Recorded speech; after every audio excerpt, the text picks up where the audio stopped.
that was close. I didn't think it through when I did the stream. I just hit start stream, and I didn't realize that. I didn't realize that.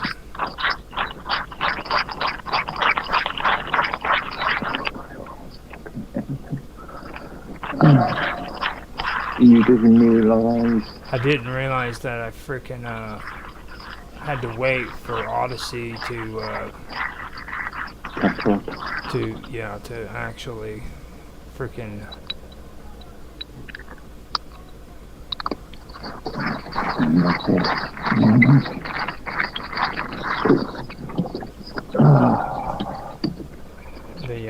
I've got it finally. Cool. Yeah, enough coffee in there for me. They keep doing this weird shit too. Like now they got DXGI desktop duplication. The XDI. Oh, DirectX. Like when the hell did they start doing that? Like this has to this all has to be freaking new. And then found visual API for Windows, isn't it? So those are just new. It's weird, you know. It really is weird. Mm-hmm. I turned on my computer today, and all of a sudden now you can freaking do Skype the same way that you can do browsers, and you can even interact with it like you do with browser capture. Okay. But the only problem is you still have the same problem that you had with the browser thing. You can't freaking allow you can't allow Skype freaking capture your audio and video. Mm-hmm. So.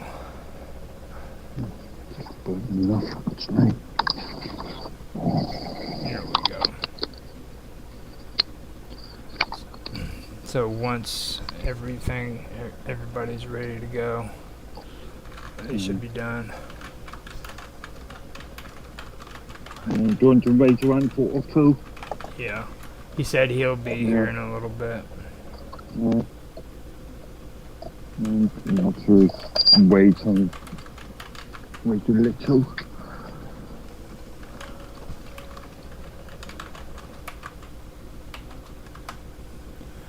Here in a little bit, I'm gonna run and take a quick smoke, and we'll frickin' get it going here in a little bit. I'll be right back. Give me a chance to finish off grinding those extra things.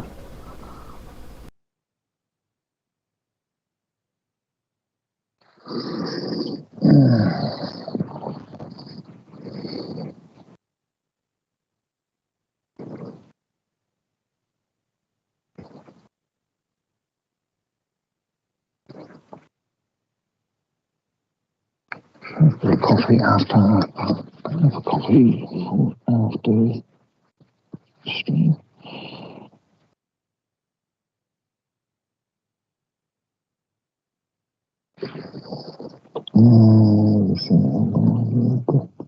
This thing up. Cool.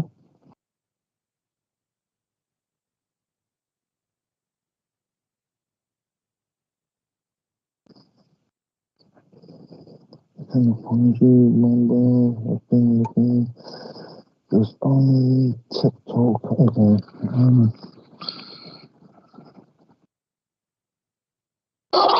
Well.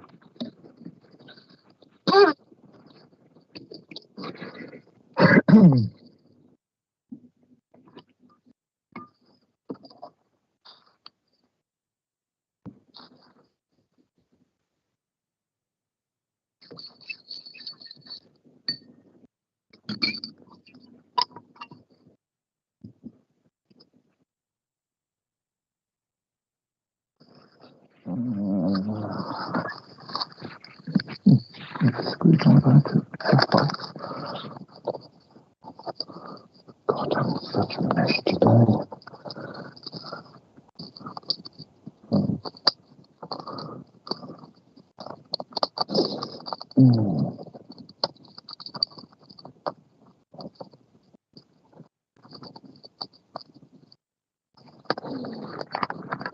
I think I've got enough those opinions.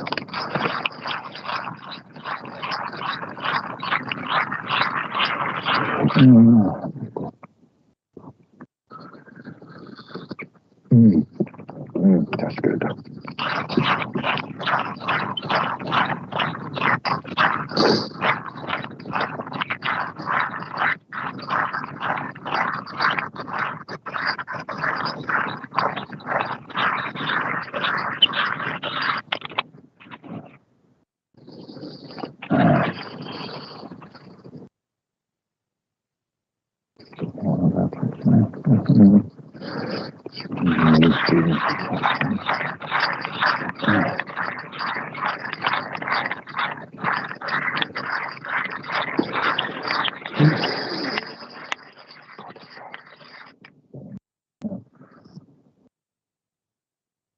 I think I might just open up that window. I might just do that. Try and melt some.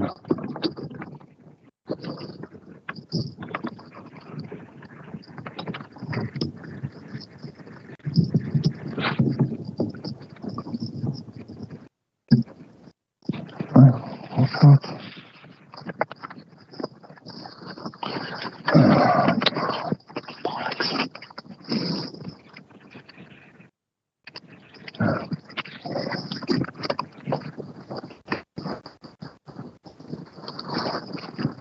It's better.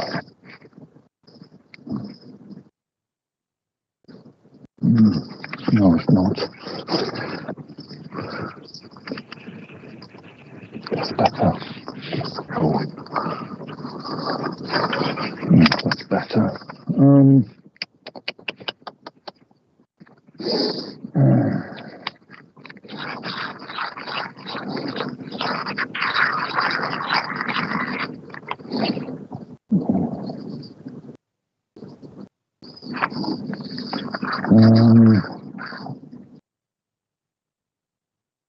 Oh my God, like this.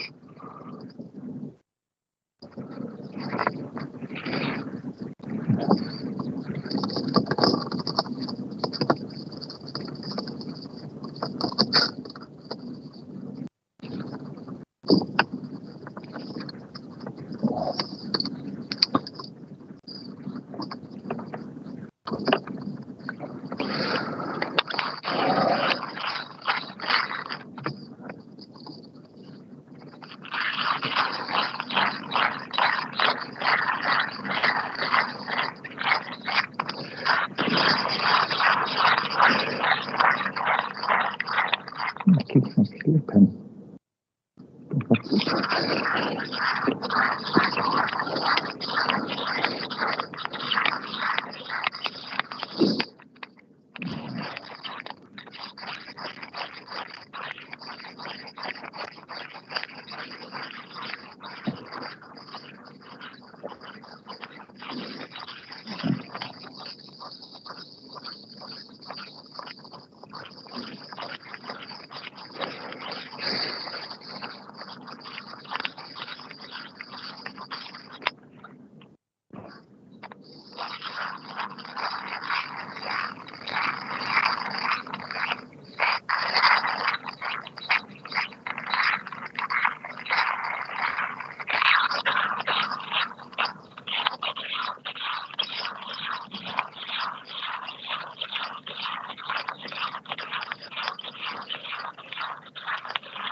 Yeah, I mean, do changes.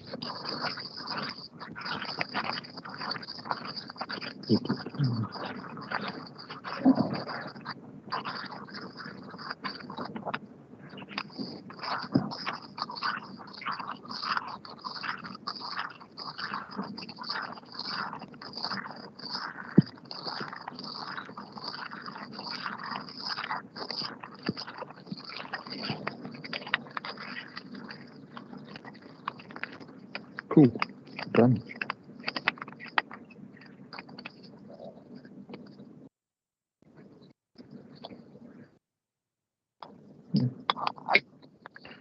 Good.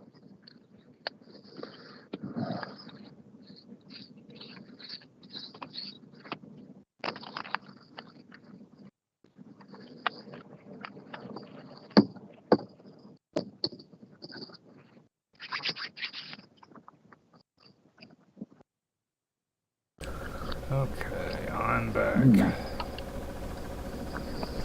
Alright, I'm back. I'm ready to go, so. Cool. Cool.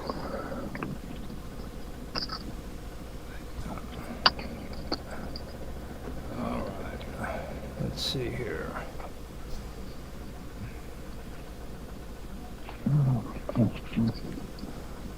There we go.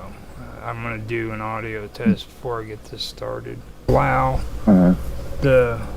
like you can't allow Skype freaking capture your audio.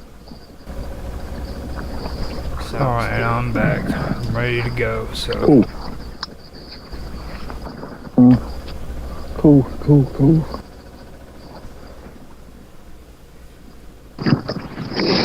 Better.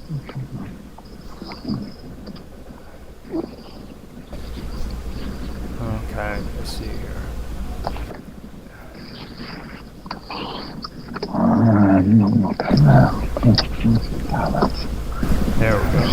I'm gonna do an audio test before I get this started. Allow the an audio test.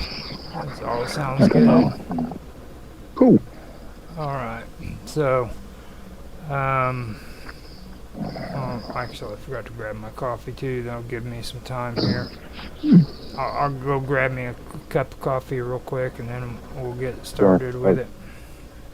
Just been sort of grinding rest of those things. It's like I said with Bob Dub, I mean, it's not really a big deal if it's just me and you, it's cool, you know what I mean? Because, heck, if it was just me, I'd be doing it too. So, it's perfectly fine. Let me go grab my coffee cup or my coffee and I'll be right back.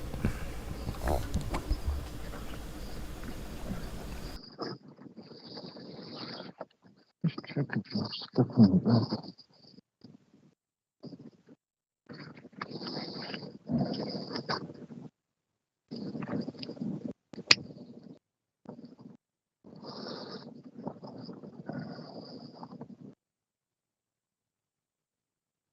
Coffee cup. Found out I had coffee in it. That's crazy. All right. So now Bob Dub's saying she can't find me on Rumble. yeah, it's all done. Okay. I'm where I'm always supposed to be. Let me see if I'll send her a link. I was thinking earlier about you creating a group like we've done with Tech Talk before this, or two groups actually, this and Friday stream. Well, she found us on Rumble. But you know, I mean, I'm okay with it, I guess. But I'm just I did the whole. I'm just thinking sort of interaction, audience members, sort of a bit more organised, that sort of thing. Well, they don't ever do nothing. We're on a freaking chat, dude, and they still don't do nothing. You know what I mean? It's like, I mean, how many people on the chat actually start like having conversations with us while we're on stream? Nobody. We've had, we've had quite, I don't know, we've had few, Bob Dub's in what's chat it, right now. yeah, yeah, we've had, well, yeah, with Bob Dub, yesterday, yeah, But yeah, I guess that kind of is true. Okay. So I'm gonna do the countdown, and we'll go from there. So, cool. 3, 2, 1, now. Hello everybody and welcome back to Roger's Real-Time Talkshow event. Today we are going to do our review for what we've covered in this season of the show. Today I have Mark Edworthy with me. Otto said he may show, or he is going to show up. He's running a little late. Bob Dub's taking a break, but she's in chat if anybody wants to talk to her. So feel free to go on there and Rumble and talk to her on Rumble. Let's see. Today is basically we're just gonna go over some of the stuff that freaking we've covered and maybe have a good conversation about that. I did put a description of my talking points into the description for Rumble, and I believe I still have time to do it on YouTube too. Get that going before we end up doing anything for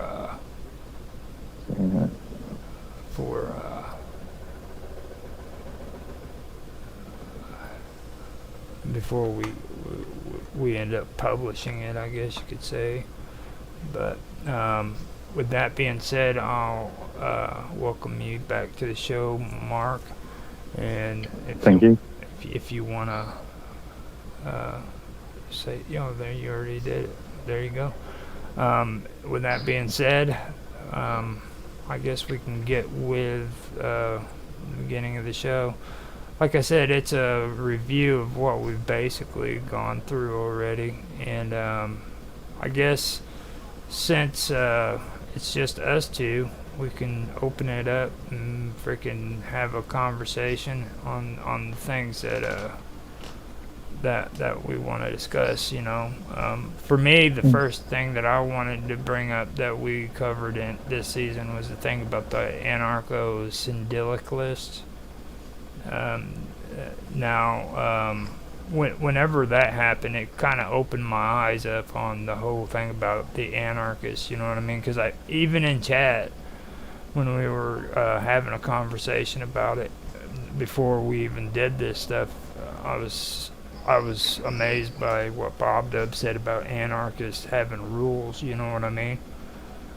So like when we started this up, I wanted to cover a little bit on the first international in our episode, and then go into the second international. And it was weird to me because I started finding out that sure as shit, these anarchists did have rules. They were all about unionization and stuff of that nature, and having it was all about labor, and that was something that really surprised me because I never pictured an anarchist being that way. You know what I mean? Yeah, seems counterintuitive. Yeah. Yeah, and that's one thing that I did want to discuss, especially when it comes to the unionism and the syndicalism. And if you notice, like with all of them, it has to do with workers and capitalist society and gaining control over the economy and things of that nature. That kind of struck me as odd right there, But very socialist in its concept. Actually, yeah. That's exactly what I was thinking about whenever I went through that. And then what else stuck out to me was their goal. You know, it was on the labor movement. You know, and um, the whole thing about it is that it consisted of trade unions and labor unions and stuff like that, like I was talking about. But it also went into things like oh, let me see if I can remember. Well, economics basically, and then they also went into this thing where they freaking wanted they called the wage as slave wages. You know what I'm saying? But Mm. for me, when I look at that, the one thing that says, yeah, wage slavery is what they called it. Mm.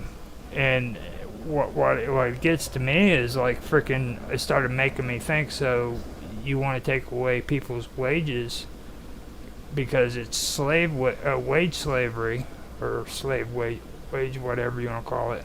But then after you take away their wages, they're freaking doing their work for free.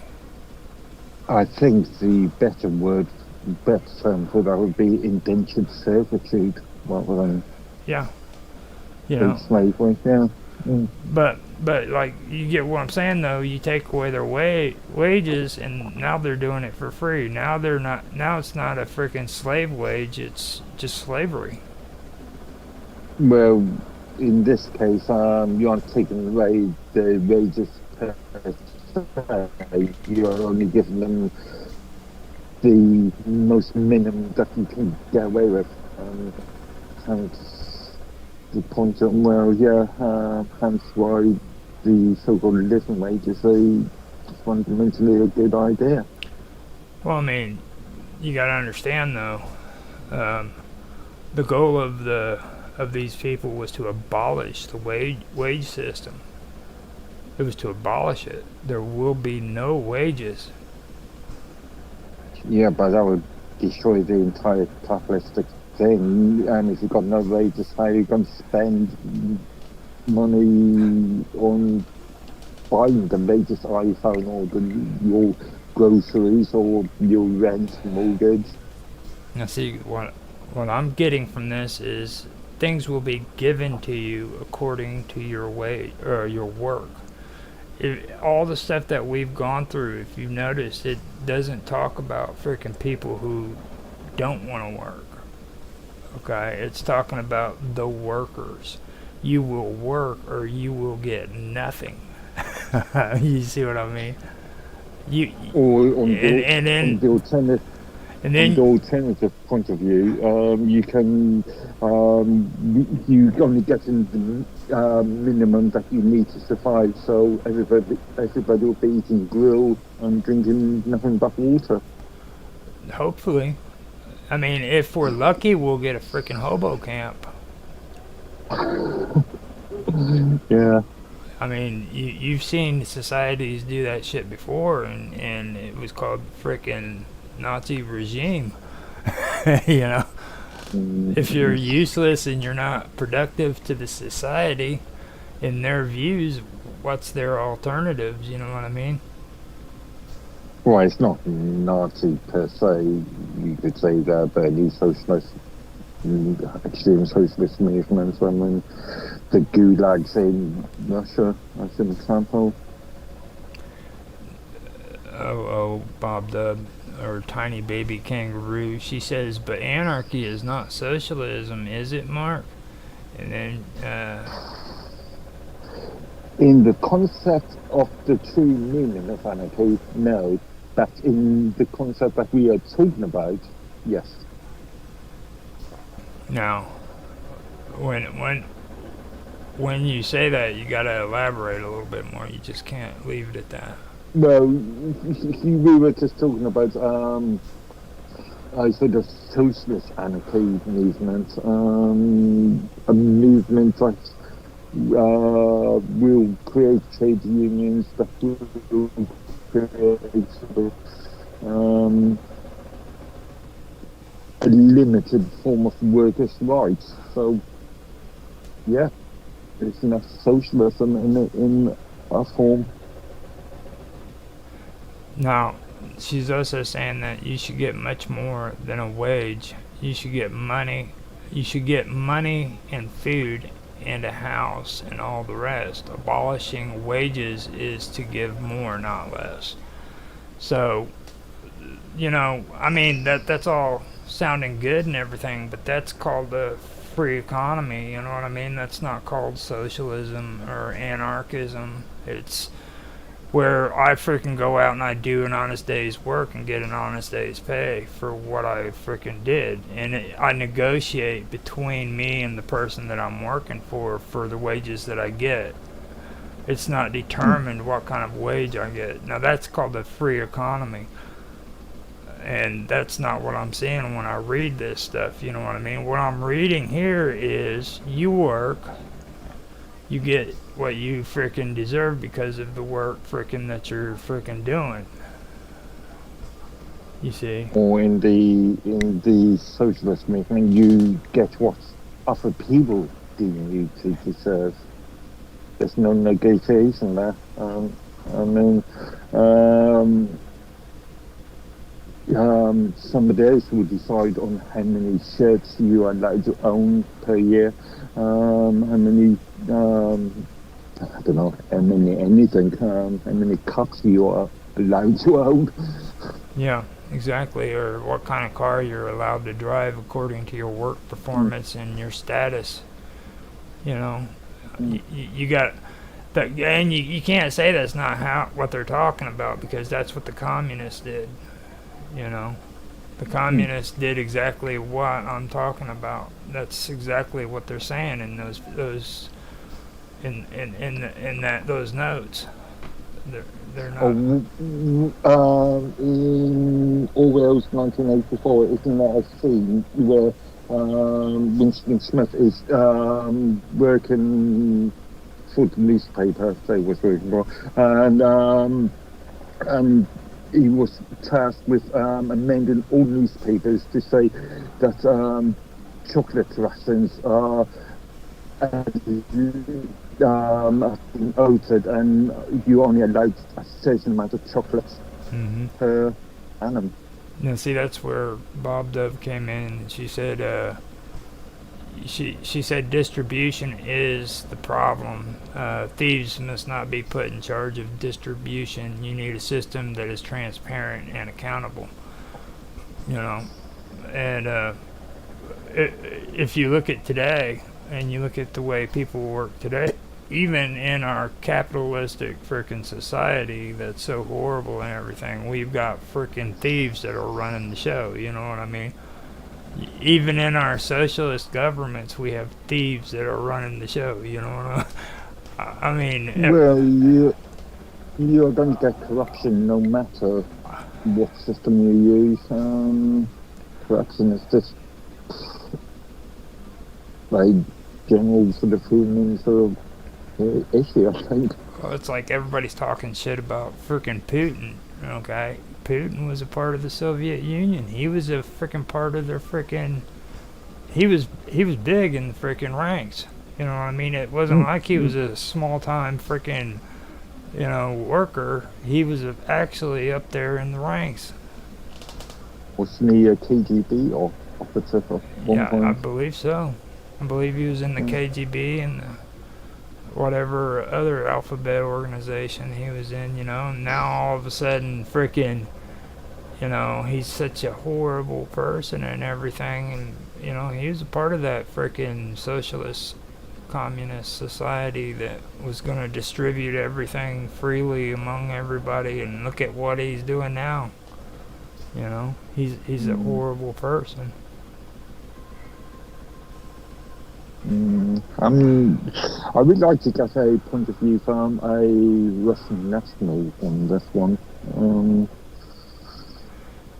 What the average Russian Joe blogs, or whatever the equivalent is, thinks of Putin? Something I don't hear a lot of.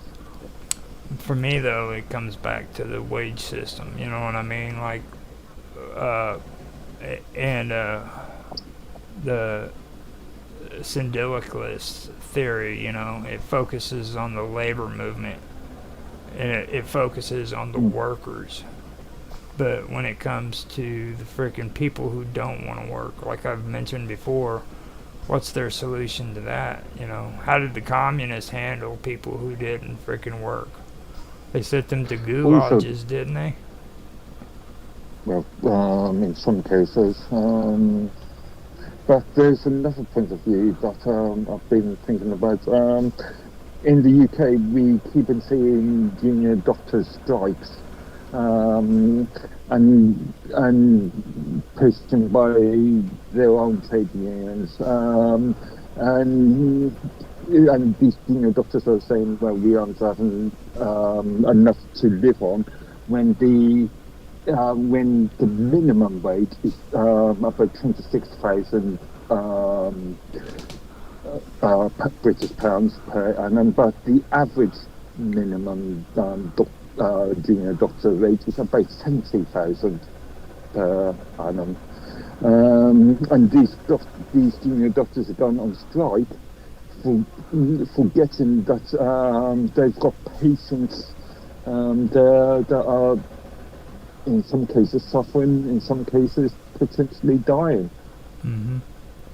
Now, that that's another thing to keep focus on too. Is like this is stuff that was supposed to be going on in England. You know what I mean? So, Or like, the UK, yeah. so when it comes to my mind on that stuff, because England's notorious for this stuff. You guys had debtors prison and shit like that. You know what I mean? So I could see this as lining up perfectly when it comes to a lot of things that England had done in the past. It may not have been a socialist program, but you guys still had debtors prison. Mm. Yeah, Mm. you know And what I that's mean? only been stopped within, I don't know, 150 odd years? Yeah. 170 odd years? Well, I'm starting to get a different perspective on anarchism and frickin' socialism, to be honest with you, because I never like I've also noticed too, like I thought freaking liberals, being a liberal was somewhat the same as being a socialist, but now I'm starting to realize that it's a big difference. The liberals are the ones who wanted the welfare programs. Okay, and everybody knows it doesn't matter if you're in England or you're here in the United States or in Canada. Freaking the welfare programs are horrible. Okay, they're actually a disaster because what I'm reading here is that it's not their top priority. You see what I mean? They're worried more about people working and freaking stuff of that nature. They don't really want to focus on the people who don't want to work. So their welfare programs aren't freaking the top of the priority list. You know what I mean? Of course, when you say don't want to work, we also have to counter those people that cannot It work. cannot work either. Yeah. See, and that also comes into what I was talking about. What are they going to do with those people? You know what I mean? What's their solution? Sorry, I did laugh when you said solution. Yeah. That brings up some terrifying thoughts. You know what popped into your head Mm, is the same thing that freaking mm, popped into my head when I freaking said it. Even before that, what's their solution? You know what freaking mm. other people's solutions were to that? And I mentioned it already, you know. So Indeed, it's not really indeed. pretty. It, Mm. one crazy man could take charge. That's all I gotta say. One crazy man could take charge with this kind of outline, and freaking, we could go into a World War III because of it. No, a civil war, at least minimum. Hmm.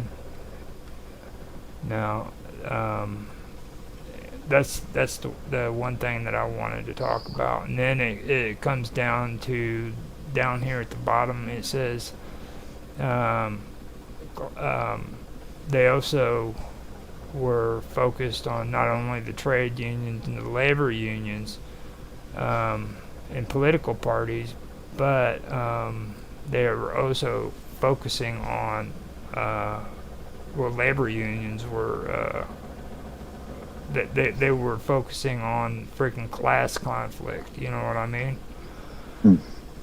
And that kind of goes into where it all progressed, and it went from not only class conflict, but now we've got critical theory and shit like that. You know what I mean? And everybody's talking about transgender bathrooms and just stupid shit like that. You know what I mean? Yeah, why would term as the more cosmetic, generally speaking, more irrelevant points.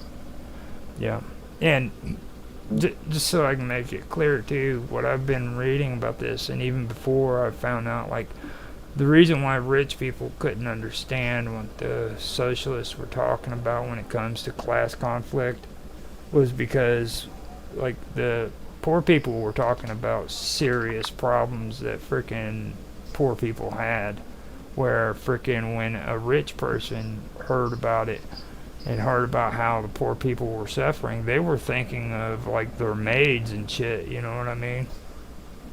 Mm. They were thinking about the people that work for them and everything. They treated their employees well, you know. Freaking if you work... Well, again, that's more of a generalized point. Well, I mean, that's just what most of them were back during that time period. That's what they were thinking, you know, was like, well, hold on a minute, man. My butler gets paid good, you know. I've got my maids get paid good. I freaking have a driver. He gets to drive my nice shiny car. He gets paid good. So they weren't thinking about the actual poor people living out on the streets. You know what I mean? Because they never seen it. It's kind of like how people talk about how freaking disconnected from the world Donald Trump is. Well, yeah, of course, he's lived his entire life around rich people. You know what I mean? Yeah, most politicians do these days. After all, these days we are seeing more of a professional class of politician rather than a politician that has gone from being the average Joe on the street. This is probably the first time freaking Donald Trump in his entire life has ever had contact with regular people. Since he's run for president and all the shit he's been through, to be honest. I mean, I'm not sure of another one. His father was well established before he was even old enough to vote. You know what I mean? A lot of people don't realize his father was actually involved in building the frickin' Twin Towers. You know what I mean? This man had money. So that's another thing that really sticks out to me about this class conflict, that a lot of people get confused when it comes to that, especially when it comes to rich people versus poor people, because poor people understand that kind of stuff, but rich people don't understand it. They have no clue what the hell you're talking about. Yeah, the problem that we've seen at the moment is there is too much emphasis on, I don't know, race, religion, sexuality, gender, gender, and there is no examination of the sort of more class-based situations. Well, like, I don't like the term that they use, social political changes. You know what I mean? Like, social political changes, like, why the hell does it have to be social political changes, you know? A lot of the caveats about top-down social political changes, changes that are being enforced by politicians and corporations. And plus it says radical social political changes.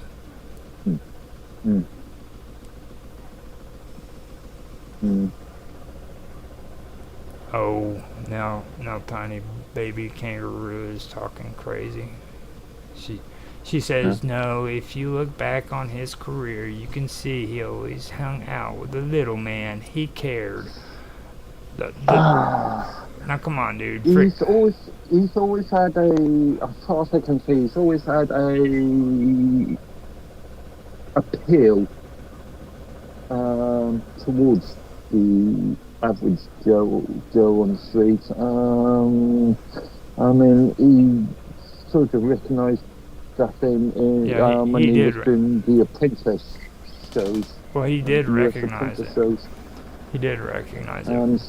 Same with Sir Alan Sugar in the UK. Well, the thing you have to understand though is like his stories consisted of his conversations with the cab driver. You see what I mean? And things of that nature.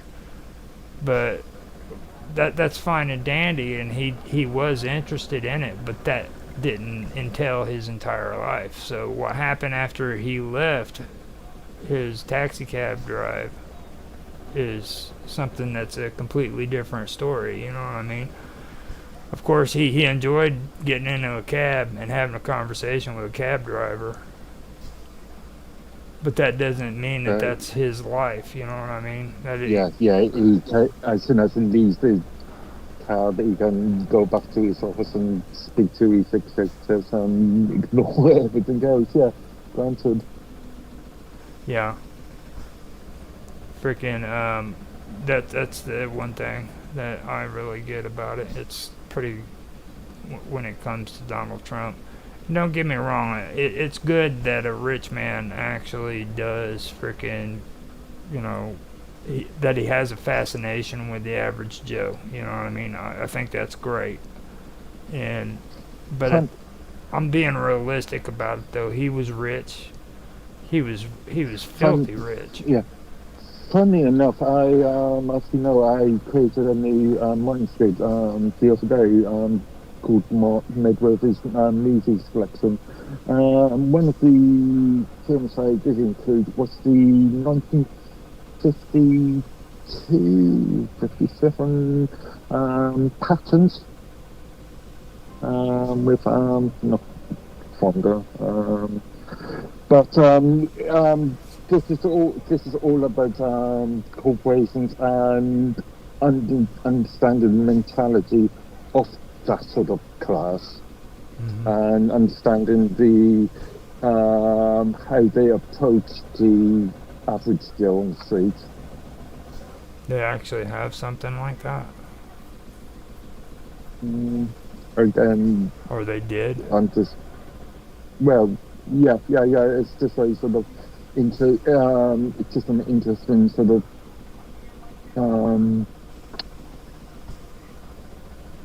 elaboration of what we're talking about tonight. Yeah. Well, you know, the one thing that gets me though, I was thinking about it earlier because like what do they call that? Well, like women, okay? And especially feminist women, and I'm not really saying feminist in the proper way, because to me, like a feminist was Jane Fonda and people like that. But okay, first and second wave, rather than you know the current third wave. But today's neo-feminist groups, they're they don't agree with what they used to call those classes where women would go in and they would frickin' learn etiquette and how to frickin' charm school. You know what I mean? Okay, yeah, but that's more of just a cultural shift where culturally everybody's more laid back nowadays, more casual. I mean, as an example, when I started in the IT industry, everybody were known, or everybody in the UK were known for wearing suits. And I think it was Mr. Robot the other day that was talking about the current US mentality about wearing, I don't know, a Hawaiian shirt and being extremely casual in that sort of role.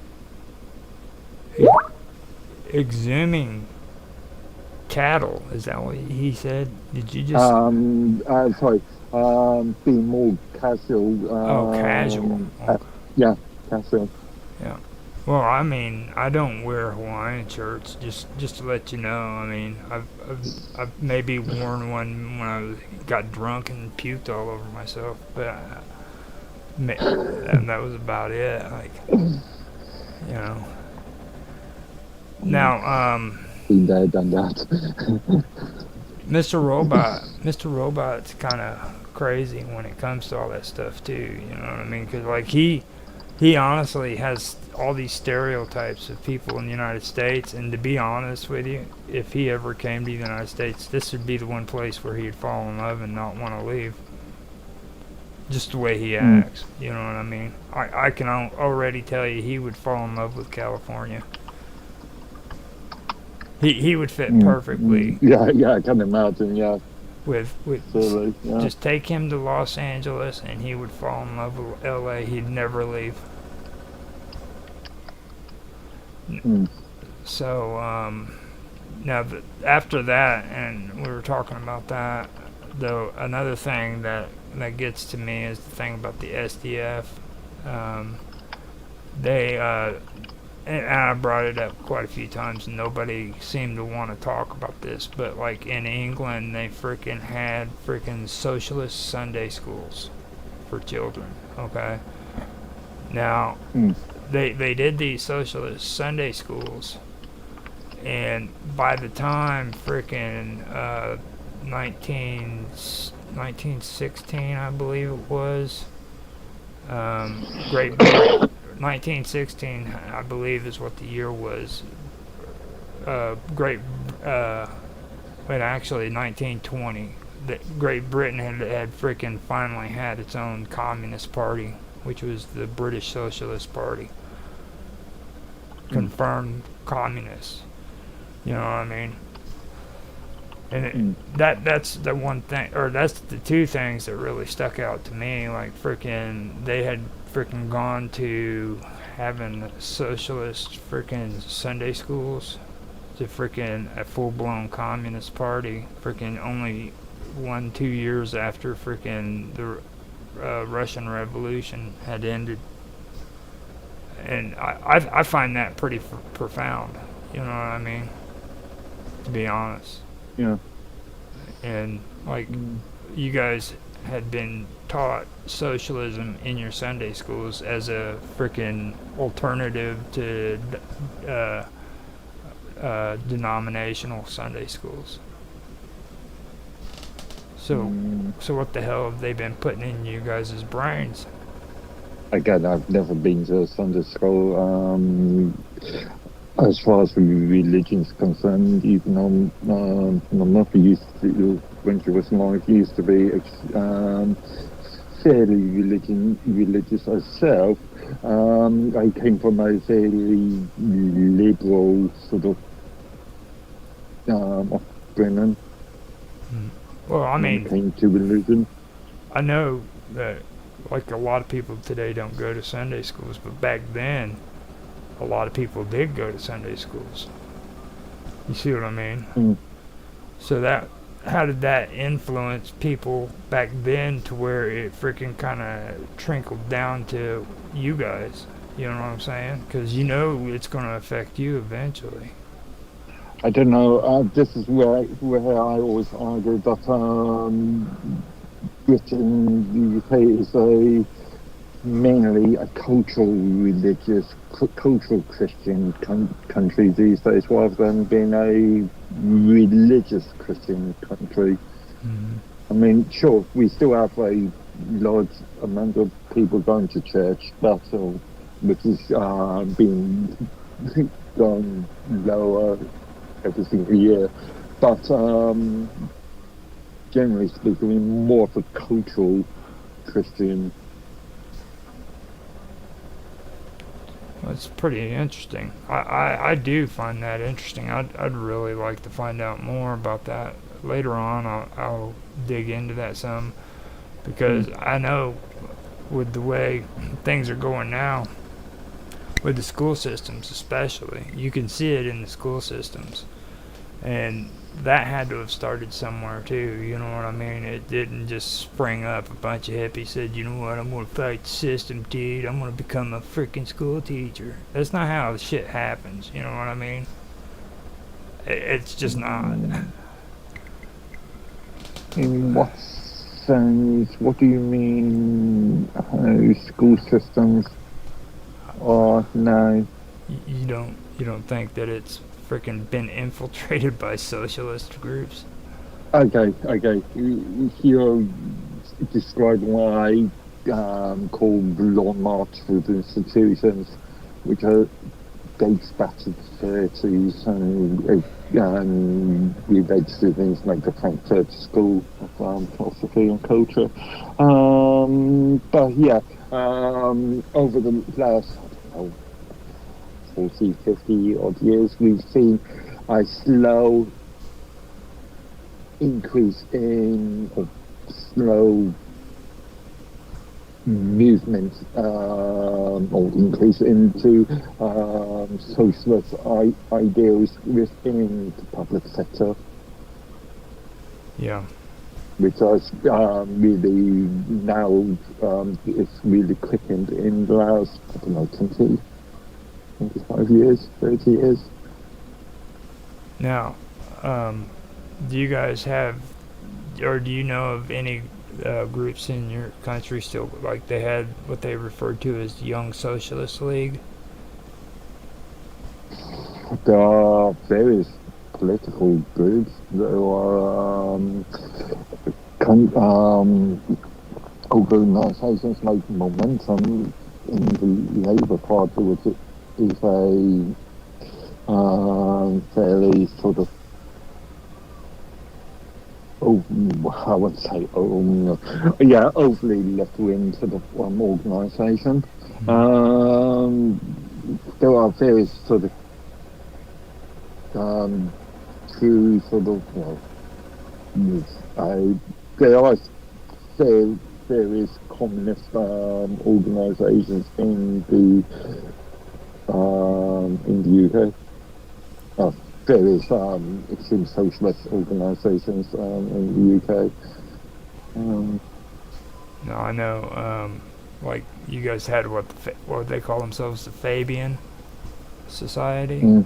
That was the one that me and Otto and Bob Dub mentioned when we were talking about Shakespeare. And I forgot to even bring it up. I think Otto mentioned it a little bit whenever I was talking about it before. That's another one I know that was a big part of this whole socialist movement in London. And we really didn't talk much on them. That's one thing I guess we should have talked more on, was the Fabian Society. Something I suggest that you do a bit of research on is the Labour post Blairism, new or post New Labour, and Momentum. No. Momentum organisation. I really think that at this point you can call it a frickin' neo-Labour Party, to be honest with you, because from what I've read with the newer stuff, this stuff is like frickin' the Labour Party on frickin' on crack cocaine. Well, ever since Blairism, ever since the New Labour movement has appeared and gone in reality,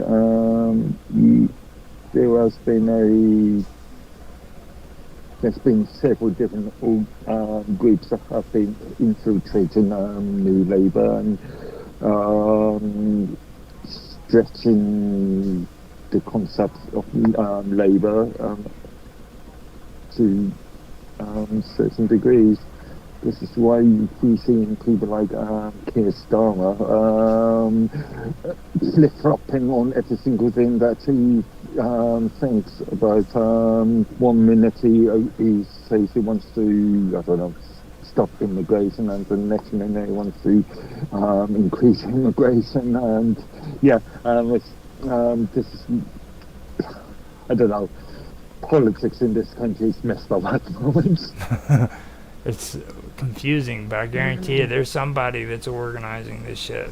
Believe it or not. From the way I've been reading all this stuff, like, nothing happens in England that's freaking not organized. Okay? Trust me, there's some underlying freaking outline going into place. Just what it is, you might not know. You know what I mean? But trust me, there's something going on there. Well, I could make an argument that's just part of the more globalist sort of movements that we're seeing at the moment. Exactly. The WEF, WHO, that sort of one. I think Brexit really freaking shook them up. So now they're freaking going into overdrive to try to take and bring things back into control. That's just my personal take on it. Back to what certain people believe are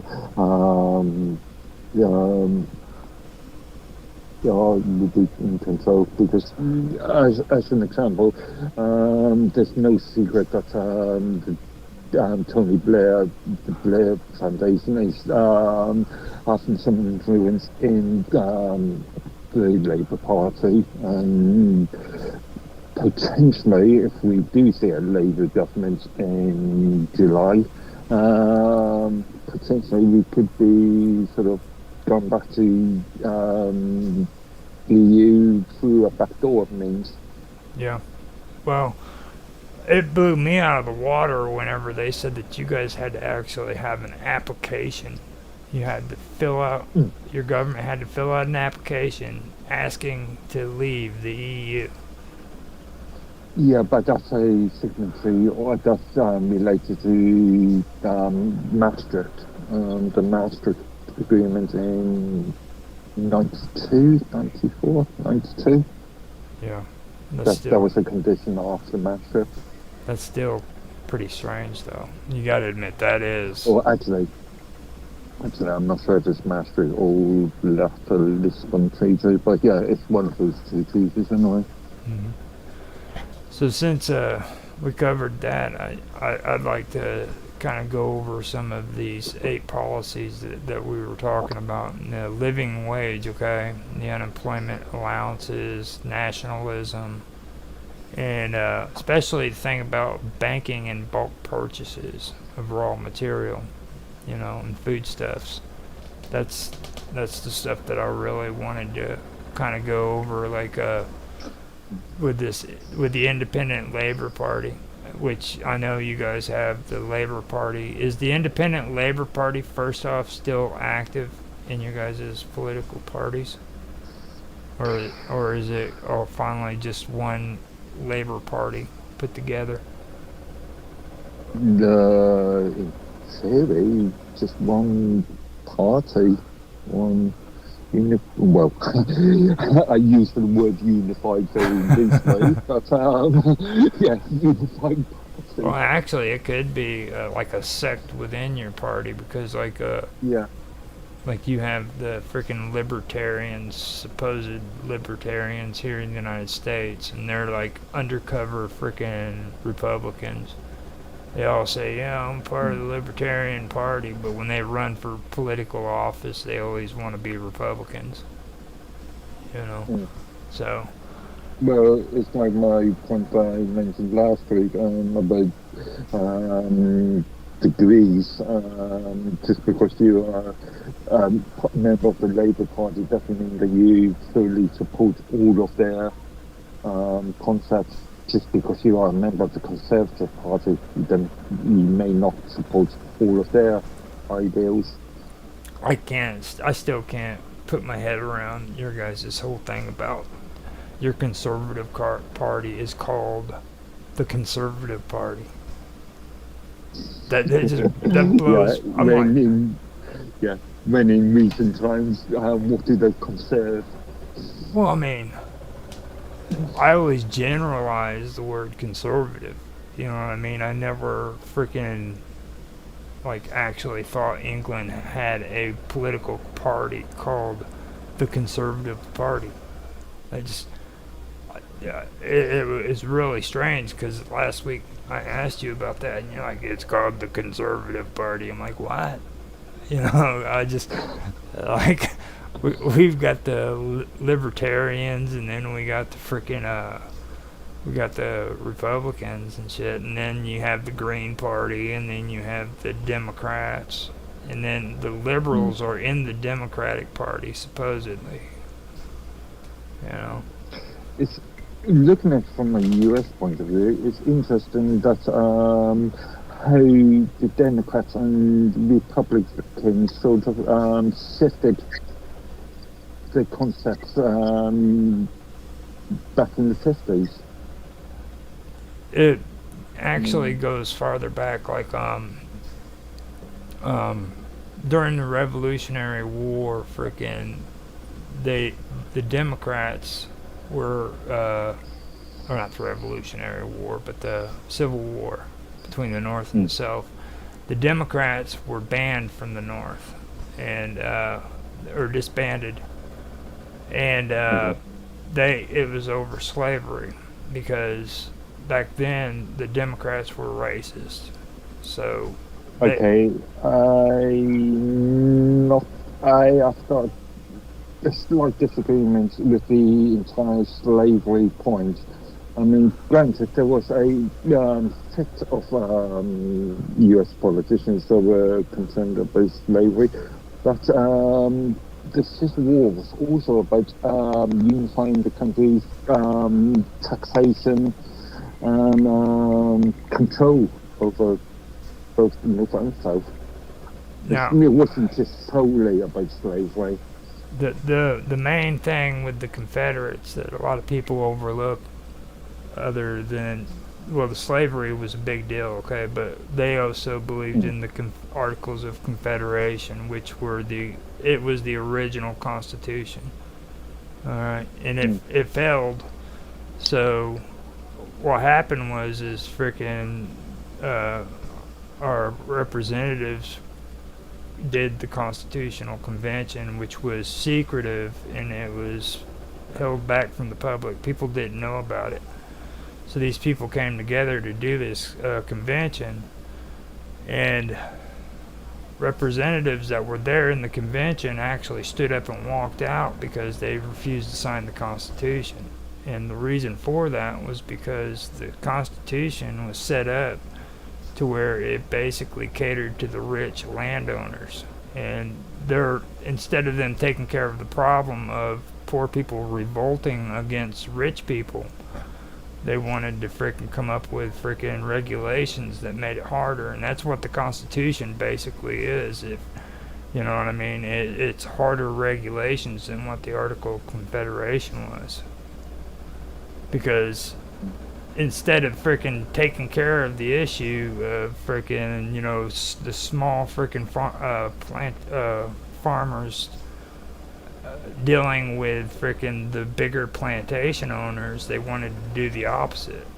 They wanted to try to squash this idea, you know what I mean? So later on down the road, whenever frickin' the Civil War happened, frickin' that's when the South took the frickin' Articles of Confederation back and said this is going to be our government, and they abolished political parties. All right, Mm. and the North, in retaliation to all of this stuff, frickin' said that the Democratic Party was abolished, and Abraham Lincoln created the Republican Party, which was the actual party that freed the slaves. Okay, Mm. so this is where it gets all gooey because, and just so you know, the uh, what I was getting to with the anti-federalists, the ones that walked out of the Constitution, they're the ones that came back, but they agreed to sign it because of the freaking Bill of Rights. Yeah, but when it comes to slavery, there was a push by other countries, such as England, the UK, at the time to actually reduce slavery anyway. So, No, you guys abolished. um, You guys abolished slavery, yeah, but yeah, but yeah, yeah, Well, that was because of the Napoleonic Wars. Yeah, Napoleonic gave Britain the leverage to do that. right. You know, the end of the Napoleonic Wars, and England was basically dictating the peace. And it was like, well, if you're going to sign this, one of the things you have to do is end slavery. Yeah. I guess there was some problem with Portugal, but they got it ironed out. Yep. Because they did not want to disturb. I mean, that's the source of all port wine. So. And also there was after the Napoleonic Wars, there was a cultural shift, wasn't there? There was a move away from agriculture to the more industrial sort of situation. Yeah. And of course, if you introduce, I think introducing slave labor into an industrial capitalist sort of industrial revolution kind of setting that would just be disaster. And I think people saw that. Yeah. Talk about alienating the workers. One of the things about the slavery here in the United States, and apparently they came when they in 1787 when they did the Constitution and started working on it, they were within a few votes of banning slavery in the U.S. It was the big Southern planters. And Mark has a point that slavery for most people wasn't a huge issue. It was for some people. I mean, there had been, they're always talking about we're headed for another American Civil War, but there had been decades of paramilitary fighting over slavery, among other things. But when it comes down to it, I think a lot of what actually got the governments motivated, like the government of Virginia, the governments of the southern states motivated, was the economic and political dominance of the North. And it was basically, I always saw it as kind of a failure of democracy, in that the South felt so disenfranchised, and so being overpowered by the Eastern banking interests, in New York and Boston and such. New York. And so I always point out about that war. After the Civil War, we kept grinding up here in the North. I'm from New York State, a northerner. Kept grinding them into the dust with the money. If you look at American money, they've got Lincoln, the guy that crushed the South. He's on the $5 bill. You've got Grant, General Grant, the leader of the Union armies. The only Southerners on the bill are from before the Civil War: Washington, Jefferson. And that's something else I think that fueled that too. The South saw itself in a lot of ways as the originators of the United States. A lot of the founding fathers, Jefferson especially, Washington, were Southerners. In fact, the seal of the Confederacy is George Washington on a horse. And I think they felt kind of betrayed by, the northern sector of the country, just, basically ignoring their fine contributions, and their that whole social aspect of it was being thrown away because the North was industrializing, and that industrialization, as we were talking about last time, brought immense economic power, something unseen in human history. The people controlling these things had immense. It must have been like the first tech billionaires suddenly popping up today. What will they do? They were like the Elon Musks of their day. And whenever you bring that up too, you mentioned New York. This goes all the way back to the Constitution. Okay, now with New York, they had a lot of influence and a lot of power when the Constitution of the United States was being drawn together. And this goes into what I was talking about with the Department of Justice, with the Senate. Okay. When these anti-federalists walked away from the Constitutional Convention, that upset a lot of people. It got so bad that George Mason and George Washington, who were best friends since they were little kids, never freaking spoke to one another again. Okay, that's how bad this got. And this eventually led up to what would eventually become the Civil War, because these anti-federalists were the people who were pushed down into the southern parts of the freaking country. You see, and there's a whole thing with the freaking Department of Justice where they created the Department of Justice so they could emulate the freaking Supreme Court. And the reason why they did that is because they wanted to separate the freaking individual and the state from the federal government. They wanted to make it farther apart so that freaking the federal government would have more power than what they had at the time. They did the same thing with the Senate. They created the Senate so that they could do the same exact thing, and they could have senators come to Washington with representatives so that they could do their business in Washington, D.C., instead of bringing the freaking laws back to each state and having the states decide if they wanted those laws or not. You see what I mean? So, right, more centralization. Yeah, they wanted to centralize government. But even now you still got states. From a bureaucratic point of view, I mean, when you have to travel perhaps weeks in order to take something back to a state legislature, back then travel was restricted compared to today. I'm reminded of after the revolution in France, instead of the traditional regions, they created all the different little French departments, or whatever they call them. And they were originally how long. Basically, you'd have the seat of it, and then it would basically be the radius would be how long it would take in one day to carry an order, so that every administrative center could basically give an order and it would be carried out that day. Mm-hmm. And time was a big factor for those guys. Sometimes we forget, with our instantaneous communication. I mean, when they got telegraphs, it was huge for those guys. Now we kind of laugh at that. And you also have to keep into mind, all through this conversation, keep in mind what I said about the anti-federalists. Okay, now those people were still there, and you were talking about disenfranchising the South, and they felt disenfranchised. Well, this goes along with what you're talking about right there. Okay, so. The power is being centralized in Washington, D.C., and these people freaking who felt disfranchised, actually it all started during that freaking constitutional convention, when they stood up, when they walked out of this convention because they didn't agree with what it was actually saying. Yeah. You know what I mean? So there was a lot of things going on there, like you said. But a lot of it it all goes right back to when that Constitution was brought up, Well,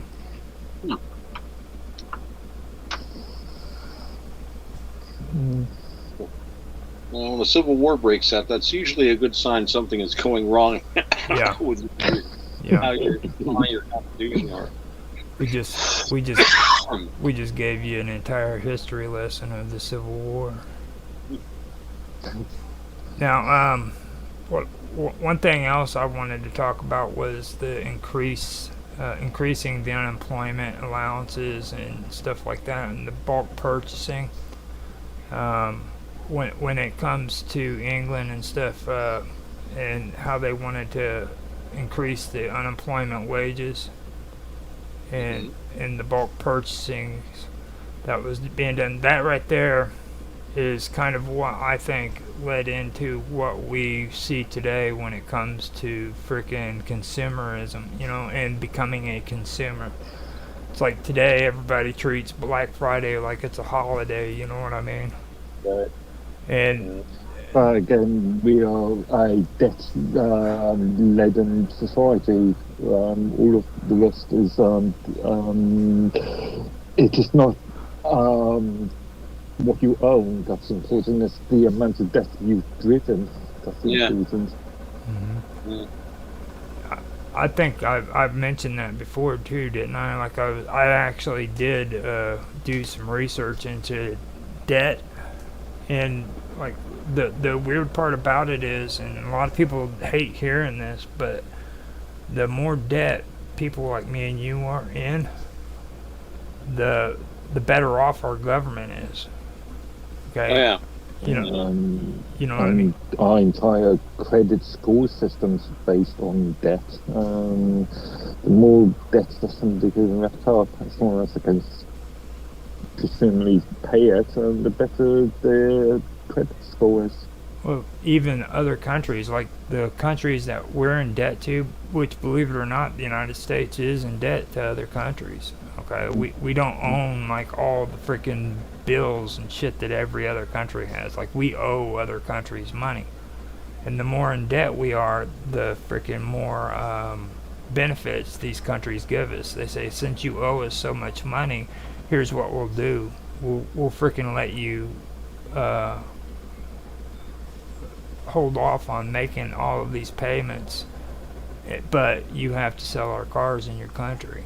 And then they not only want us to sell their country in our country, but then they want to do it at a lower rate so that it'll help us out.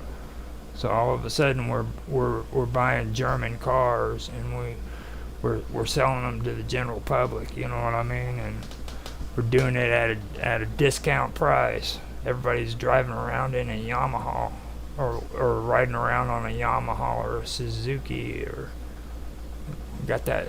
But arguably that's Volvo. aiding consumer choice and innovation and the choice of a person to either buy a Suzuki or a BMW or a Tesla. Well, you understand, though, the government has to negotiate before you're allowed to buy from those governments. Like, you don't have the right to frickin' go and just say, look, man, I want to buy this car. If this car is in a country that doesn't, go and try to buy a vehicle from Iran and see how close you get. It's not going to happen. What would an Iranian car? I mean, do you even know what kind of car frickin' they sell in Iran? They probably use. Iran have a car industry. No, I mean, seriously, do you even know what kind of cars they sell in Iran? I don't. I have no clue. Leftover cars from when they were like an American satellite back in the 70s. Yeah. Or maybe like old former Soviet vehicles or something. I don't know. They must get cars. I mean, they need cars to have a modern country, so they must either get them from China or Russia or something. I never looked into that. That's an interesting. We should do a show about that. Where do countries get their cars? Mm-hmm. Or what kind of cars are being produced in these countries that we're not allowed to trade with? Well, I don't know. Some you might not want to drive. I mean, they could very well be designed for like different, have a different driving system, different grades of gasoline, different pollution requirements and stuff. So, interestingly, I've been following a lot of the EV movement, the electronic vehicle movement, and the importation of lower grade Chinese automobiles to the West, and seeing sort of things like massive lithium battery fires and stuff. Interesting. Something else. Now, this and the other thing too that I did want to bring up is freaking back then, even they were talking about raising to meeting the cost for the national income. They were talking about allowing taxing the higher income earners. And the last time we were talking about it, I said, did that sound familiar to you? You know what I mean? Because that's what they're doing now, especially here in the United States. They think that their big answer to freaking all of the economy is to freaking tax the rich more. Because, of course, and the only problem with this is if the rich get taxed too much, they would just disappear to another country. Yep. With a low tax system. Yeah. Off to Switzerland or wherever. Brazil, Portugal. Well, I mean, even... And this is the situation that could get worse if we ever bring in UBI. Because obviously that money has to come from somewhere. And if let's say you're earning $70,000 pounds, and you are getting what taxed on 50%, then yeah, why not just disappear to another country? Yeah. And understand too, this stuff was being talked about in 1924 over there in England. Well, that's creeping socialism, You know, But that's how I'm sure it was seen by. I mean, there was a series of taxes passed, and I don't know the details exactly, but I do know that there was a point where between a lot of it had to do with death duties, I guess, and just an increase in tax where many people were impoverished to it, depended upon the old traditional, wealth of either having land or just money in the bank. The money in the bank gets taxed away, the value of the land drops, and when you're up that proverbial creek, unfortunately. I find that it's strange that over 100, well, it's exactly 100 years later, freaking, they're still talking about the same thing about, we need to tax the rich more money because freaking they're not, Well, it's like, what are you taxing? I mean, tax the rich. That sounds good, but this is something I know. This guy, he's an engineer, and he has a small business, and they engineer high precision parts, and using power tools, lathes, mills, that sort of thing. Well, he had two guys that used to work for him. So here's two guys employed in a skilled trade. 1 year, one of the guys cuts his finger, goes to the emergency room. It's not a bad cut, not even a stitch, just needed to be cleaned up, and they put a Band-Aid on it or something like that. But he reports it because it happened at work, yada yada, goes to the thing. Well, the very next year, my friends, we have disability insurance in the state, in which basically the state mandates that the employer has to provide own an insurance policy for injuries, but they get the policy through the state. It's very complex and needlessly so. Mm-hmm. But long story short, when it came time to do all of his paperwork for his business the next year, he found that because of that injury, his fees for having this insurance was increased by $20,000. As a result, he had to fire both employees because he could not afford to have. So that little thing, which was supposed to protect the workers, eliminated two good-paying jobs, for people doing a professional job. I mean, to be fair, they weren't working full-time, but still, they were working in their field. Yep. And it was the direct intervention of the state that caused, and I saw this whole thing happening in front of me, and I was like, what a lesson, Yeah. What a lesson. Then that brings me up to something else that I've been noticing too. Like, we have a big thing that is being discussed around here about workman's comp. And this is about the people who own companies, okay? And they're not big freaking company owners, they're small businesses. And the thing that's hard with them is the fact that they have to freaking pay for workman's comp. Alright, and this is even if they don't have anybody who has had accidents or nothing, they still have to pay for it, and it's so freaking overwhelming the amount of money these people want them to pay to freaking have workman's compensation that they can't hire people. They just can't hire them. And then when they have workman's comp, if it doesn't matter if they have injuries on the job or not, freaking they still have to have it. It's mandatory. But on the opposite side of that argument, you've got to, as a worker, as an employee, you want some sort of protections, just in case you cut off your arm or in. But these companies are able to frickin' force you to pay by the month, every frickin' month, or by the year, or annually, Well, it seems very unfair to me that, I mean, if you're a government and you say everyone should have this protection, have the health care and be protected from injuries if they get injured and they lose their livelihood, right? That makes sense. But then they turn around and they throw it all on the employer, which again, with a big corporation is not such a bad idea, but with a small struggling business. So and just when I've seen in New York State, just the amount of rigmarole you go through, and it's all done through insurance companies. Insurance companies are very, very powerful in New York State. They're one of the few things that really makes a lot of money because the state mandates all this different insurance. But I mean, it seems to me, why doesn't the state just directly do this?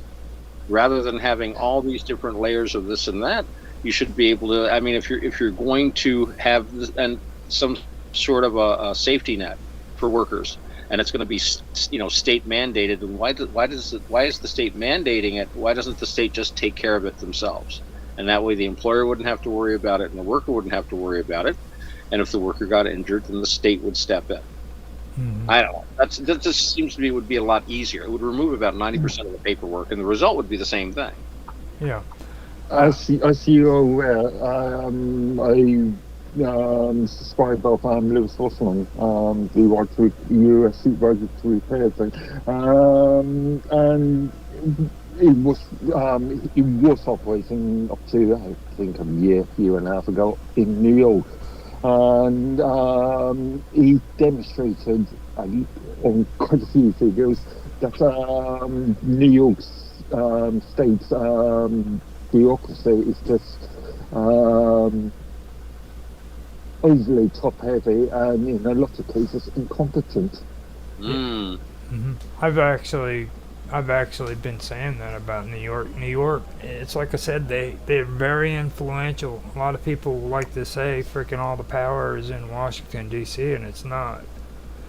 Okay, it's in New York. John J. McCloy was the worst mistake that ever happened to freaking the United States. And if anybody has never heard who John J. McCloy is, he's the one who formed the Department of Justice. Okay? And from that point on, all the way up to now, freaking New York has come up with these radical freaking ideas about regulation. They're all about regulation. They want to regulate everything to freaking to housing, to freaking medical, to freaking jobs, everything. They're trying to do away with wood heat or gas heat, natural gas. They want everyone to be electric, which is insane. We have power outage. We had a power outage here a few years ago because of snowstorms. There were parts of the state that had no electricity for 30 days. You can't rely on electric heat in this place. Yeah. We're seeing the same movement in Europe at the moment, in the UK and various parts of the EU. Join the concept of outlawing sort of wood burners as an example. And, they like to blame it on freaking the green earther shit, you know what I mean? I'm sorry, dude, but freaking, I'm getting tired of hearing people say freaking when cows fart, freaking it's causing problems with the environment, you know what I mean? Freaking cows have been farting for freaking a long time. So is pigs, And now they're trying to say freaking, oh, you shouldn't be burning wood. What's wrong with having a freaking campfire in your backyard or freaking burning freaking refuge in your yard instead of freaking having the city come and haul it off for you? Well, most of where I live, it's upstate, and it's very different from downstate. And generally, most of the restrictions on burning around here have to do with, we have times when you can't burn anything because they're fire hazards. They're worried about fire. So they have, seasonal burn bans. But other than that, but now they're trying to try to use CO2 as an excuse. I do not regard CO2 as a pollutant or a problem. So the way I look at it, their premise is flawed, and therefore every single one of their arguments are to be discounted and ignored. I agree with you. And that's the reason why I was alluding to all that, is because, like you said, and that's why I freaking said it, you know what I mean? I know where that shit's coming from. They're trying to freaking... It's these crazy freaking environmentalists that are coming out with straight and bold-faced lies. It has to do, too, with transfer of power. I mean, I read an article not long ago where this guy was talking about, he was at this big international climate thing, and he's like, all of the so-called greenhouse gas reduction was for the UK and for the US and for Canada, but for the third world, for China, for India, they're putting hundreds of coal power plants online. hundreds of them. They don't have the kind of environmental protection laws that we have here in the West. So you've seen pictures of like, these are like, yeah, soft brown coal, that's perfect. We've got lots of it and it's cheap. Plus they're going more and more nuclear, which really, to my mind, is if you really want to worry about CO2, then you can't go wrong with nuclear. I think that's what they're using now to provide power for the AI. That's something I saw. Something they're going to have like dedicated. In some cases, again, this goes back to the sort of being a person that was growing up in the 80s. This goes back to the sort of CND movement in the UK, where nuclear has always been thought of as being a sort of dangerous sort of, even though technology has been improved, especially since the Japanese issue back in the 90s, 2000s, whatever it was. Also, there's the old joke that in the UK, that the Green Party are the party of the watermelons, i.e. green on the outside, red in the centre. I don't know. Well, your red, though, is our blue, I believe, right? So... Yep, well, red as in communists and as in socialism, yeah. And it's a known fact here with our Green Party. Like, they don't deny the fact that they're socialists. Like, they'll point blank tell you they're socialists. So, like, that's... There used to be a saying about, I might have mentioned it before, the Nazi color was brown. And they talked about people who were beefsteak Nazis, brown on the outside, pink or red on the inside. And what's interesting is a lot of people that were members of the National Socialist Party in Germany had previously been German communists. There was an attempt to appeal to the communists, and I think that was one of the reasons they used the word socialism as part of their platform, part of their name. But they really were, again, they were reaching for a third position. They were trying to be neither left nor right. And I think ultimately, though, they actually, there was a very interesting idea about that. The communists, when they approached the German workers, were saying to them, "You proletarians," which is not a nice word, really. It just means all you can do is make more people, right? So it's like, you proletarians, look at how they're crushing you underfoot. You've got to destroy all those fuckers. Basically class war. Whereas the Nazis were like, look at you proletarians, you're just as good as these other people and you deserve the same respect. And in the Nazi party, they talked about workers of hand and mind. So if you were like a newspaper editor or journalist or a chemist or something, you were considered to be just as good and just as bad, for that matter, as a guy that's like working in a foundry or doing a carpenter or something like that. So when they came, they were all seen as German workers, and it was basically something that appealed to them. Like, we're bringing you up, not we're tearing these guys down, kind of deal. But see, that also goes back to what you were saying earlier too, though. Like that developed over time. Like you've also got to take the Volk into consideration. Like they incorporated the Volk Society into their frickin' Nazi. Oh yeah, there were a lot of strands. The Volkssturms. Actually, the Volkssturm came later, but the Stahlhelm veterans organizations. These are basically militias. I mean, again, there was, we cannot remember this part, but talking about paramilitary action before the American Civil War, there was a lot of paramilitary action going on in Germany before they settled down into the Third Reich. I mean, Bavaria was a Soviet Socialist Republic for a while. That's how bad it got. And so, yeah, there were a lot of different groups that had to, for the Nazis to take power, they had to have a kind of a, I guess, coalition politics, you'd call it. And that was one of the reasons why Hitler's rule was actually very unstable. I mean, it looks really stable in retrospect, but Hitler always felt insecure as hell. He was always worried about all the different factions. And like I said, I think if like World War II hadn't happened, or if Germany had won, I still think the Nazi state, from what I've seen of it, probably would have flown apart, or I don't think it was very stable. I don't think it would have lasted as long as Franco's did, for example, or Mussolini's. Now Mussolini, though, his ideas were a lot more radical. Like he wanted these constitutional governments to take their constitution and throw it out the door and just basically do a freaking duplicate of what the Italian Constitution was. You see what I mean? Oh yeah, yeah. But Mussolini, he was in power a very long time, and he really was. I mean, he made a lot of wacky speeches, and I've read his article on fascism in the Encyclopedia Italiana, which I recommend to anyone who'd be interested in Mussolini. But really, you know, when I think of it, he really, by the time he got involved with Hitler, you know, he was a settled down statesman. He was pretty much respected and accepted by everybody in Europe.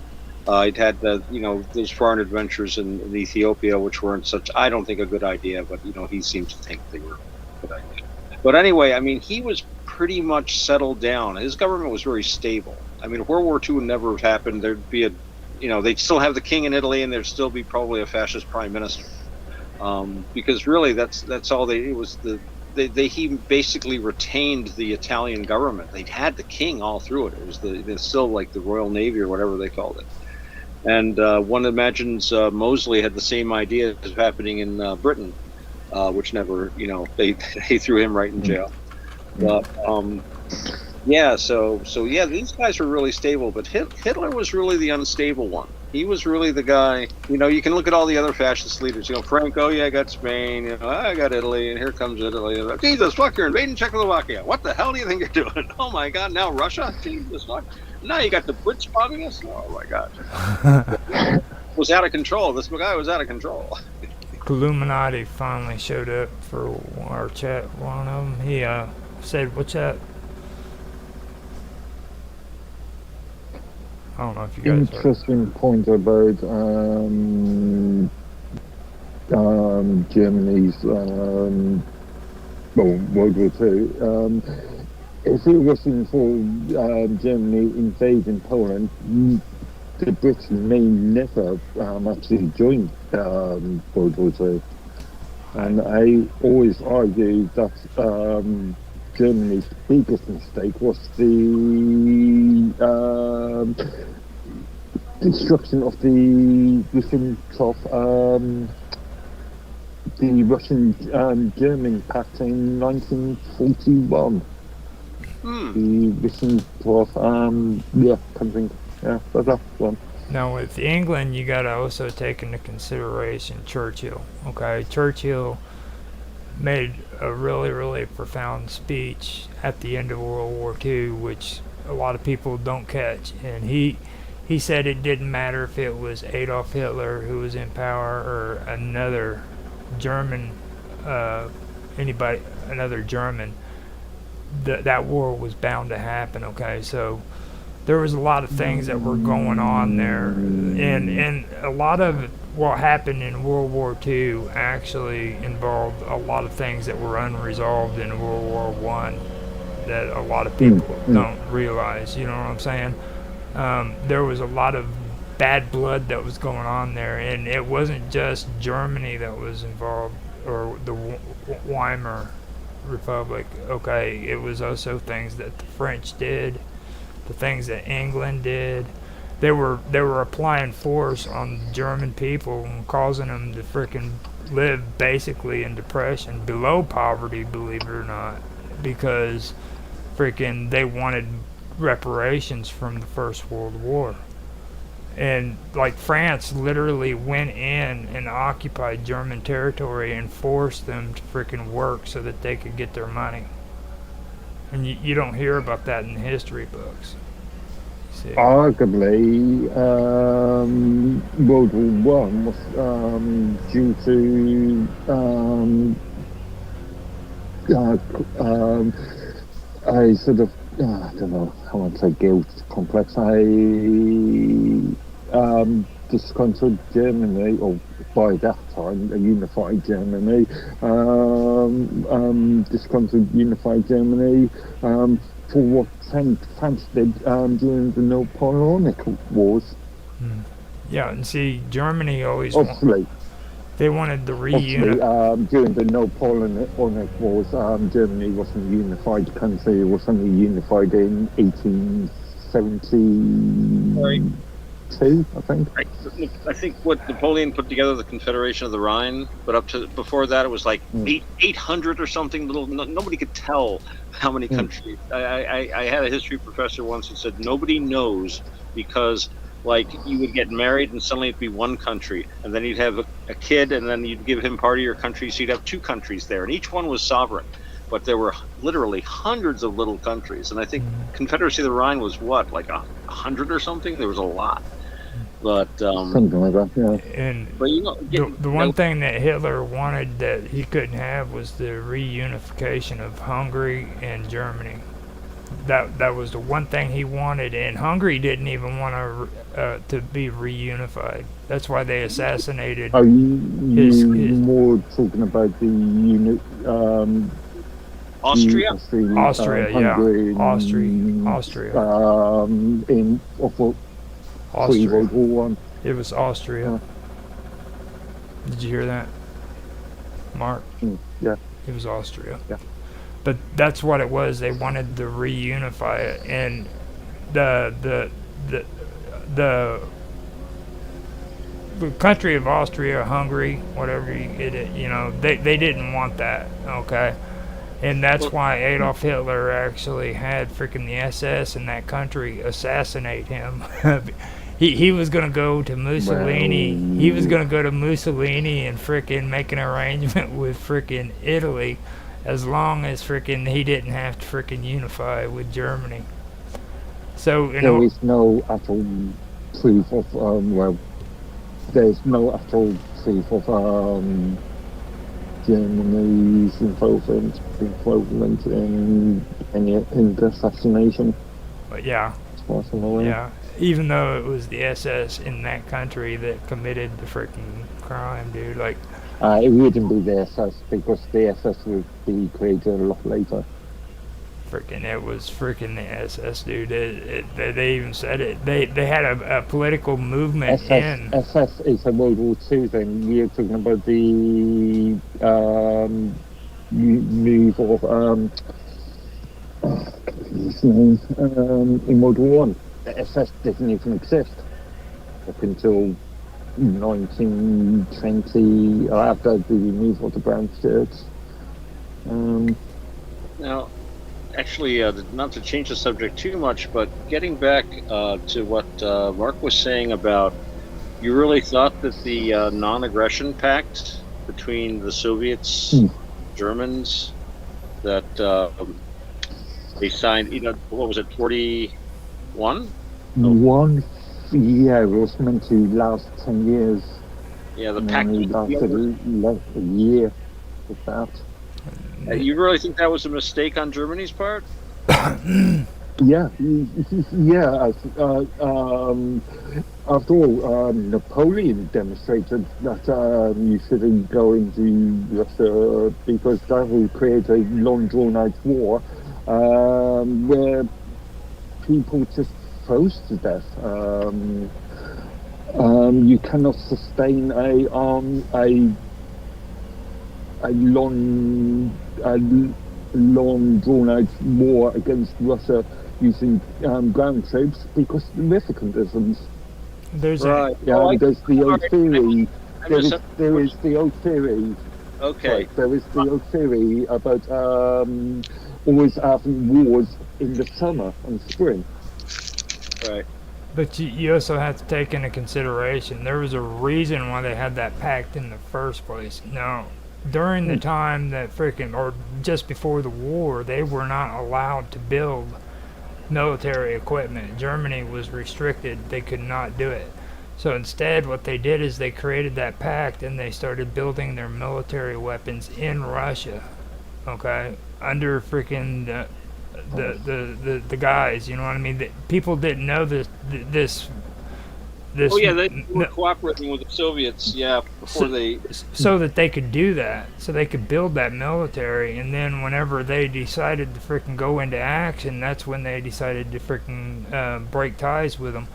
Poland, there's a reason why freaking Poland was the first country that the Nazis invaded. Okay, Poland and Germany never had a good relationship.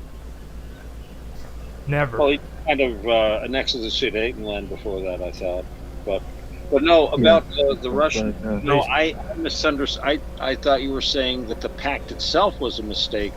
Because, No, I'm saying the breaking of the pact. breaking the was a pact. mistake, Yeah, as far as Germany was concerned. I see. Well, because my impression was that the main reason the Germans got involved in the pact, I mean, aside to give them a free hand in the West, was that they were really just worried about, like you're saying, being able to deal with any sort of a war of attrition in the East. But I guess what I've come across, again, I'm no complete expert on this, but I've always been interested in this period in history, and I think that the thinking by the Germans was that Stalin was getting ready to attack them, and they really felt that they also felt that Stalin was making threatening moves. I mean, this is of course, you'll always find an excuse if you want to attack someone, but I think that they didn't think the pact was worth the paper it was printed on, and that neither of these were particularly trustworthy governments, really. So when it comes to like agreements, so I think it was like the two guys pacing off to do a duel. They stand back to back, and they're going to count to 10 in turn, but they're going to turn and fire before 10. So you're trying to second guess the other guy. So I'm half thinking that Hitler figured Stalin was going to, jump the gun anyway, so he's trying to jump the gun on Stalin. But the Nazis were also sending out attacks against the communists way before World War II during the Weimar. Even though they cooperated a little sometimes, the Nazis and commies are like cats and dogs, especially at that time. They were having, they very, ideologically negative and positive, just sparks flying. They did not like one another. I know that. Well, did Putin go on about Nazis? You're going to hear him talking about we will denazify this forever. Really, I mean, and Putin has also said that the Soviet Union was Russia, and with the implication that Russia is a continuation of the Soviet Union. So yeah, no, there's that still, and I think that goes down to German versus Russian too. There's a lot of the Teutonic Knights versus the Slavs. You've seen that great silent film, Alexander Nevsky. That's a great film. Captures that whole, really cultural struggle that you've got going on there. Okay, so now that we've done all that, let's get this last part that I want to talk about too, and see what you guys think about it. Now, this is about the banking system in England. Back then, they wanted the nationalization of bankings, and what they wanted after that was they wanted this government to do a review on the banking systems, and basically go in and turn or transfer the Bank of England into public control. You know what I mean? And they wanted to revise the operation of the Bank Acts and ensure that the control of credits is exercised in the national interest and not in the interest of the powerful financial groups. So basically, they wanted all the banks to be a state-run facility. You know what I mean? And whenever I look at that, what it reminds me of, especially with the whole thing about the gold, whenever we were discussing that, you know what I mean? The checks, and they wanted to get rid of the gold reserves. And here in the United States, we had that same thing happen. And it seems odd that happened right around this time period, because they did it in England and it happened here, and then all of a sudden we get the Federal Reserve. You know what I mean? Right. So that's something that really sticks out to me. I mean, it's like freaking And look at how banking is done today. I mean, even though they don't directly say that it's state ran, it's still state ran. You know. I'm going to slightly disagree with that point. First of all, you're talking about the FDR movement of removing gold, and we saw a similar policy during in the UK when Gordon Brown was the exchequer under the Blair government. I think it was before 2000, or actually it could have been 2001 or 2002, where a lot of UK gold reserves were sold off to countries like China at a fraction of their actual market value. Arguably, we've got the opposite issue at the present moment, where we're seeing the banking companies, or the Bank of England, the Federal Reserve in the US, having too much power over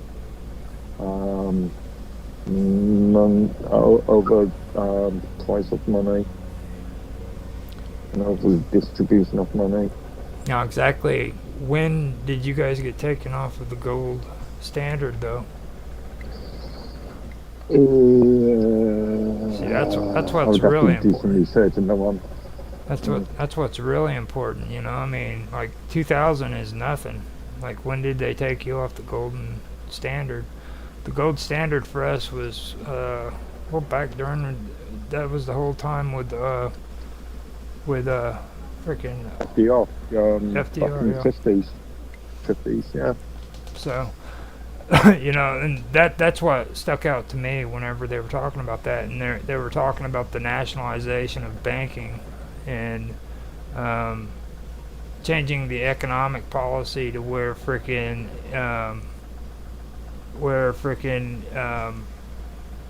labor would have freaking labor pools where instead of freaking paying people the way we're used to doing it today, you would have labor pools that they would freaking put the money into the pot, and that's how freaking these people would get paid. And also there's the point of just the money creation system, making money out of thin air. After all, for the UK and US, we've seen a lot of quantitative easing since 2007. And I think, as far as Japan is concerned, they've had quantitative easing for must be at least 30 odd years now. Did you say quantitative easing? Easing, yeah, the creation of money, just the printing of money. Yeah, that's basically what we call fiat. Make-believe money that's not really. Yeah. That has absolutely no value, but we think it does. Well, it has. If you think it does, then it has a value, though. Right. You know, It's a sort of more psychological thing. I believe that's a £10 note. Yeah. It is delicate and yet strong. I think of it as a soap bubble made of steel. I love that. I always like that.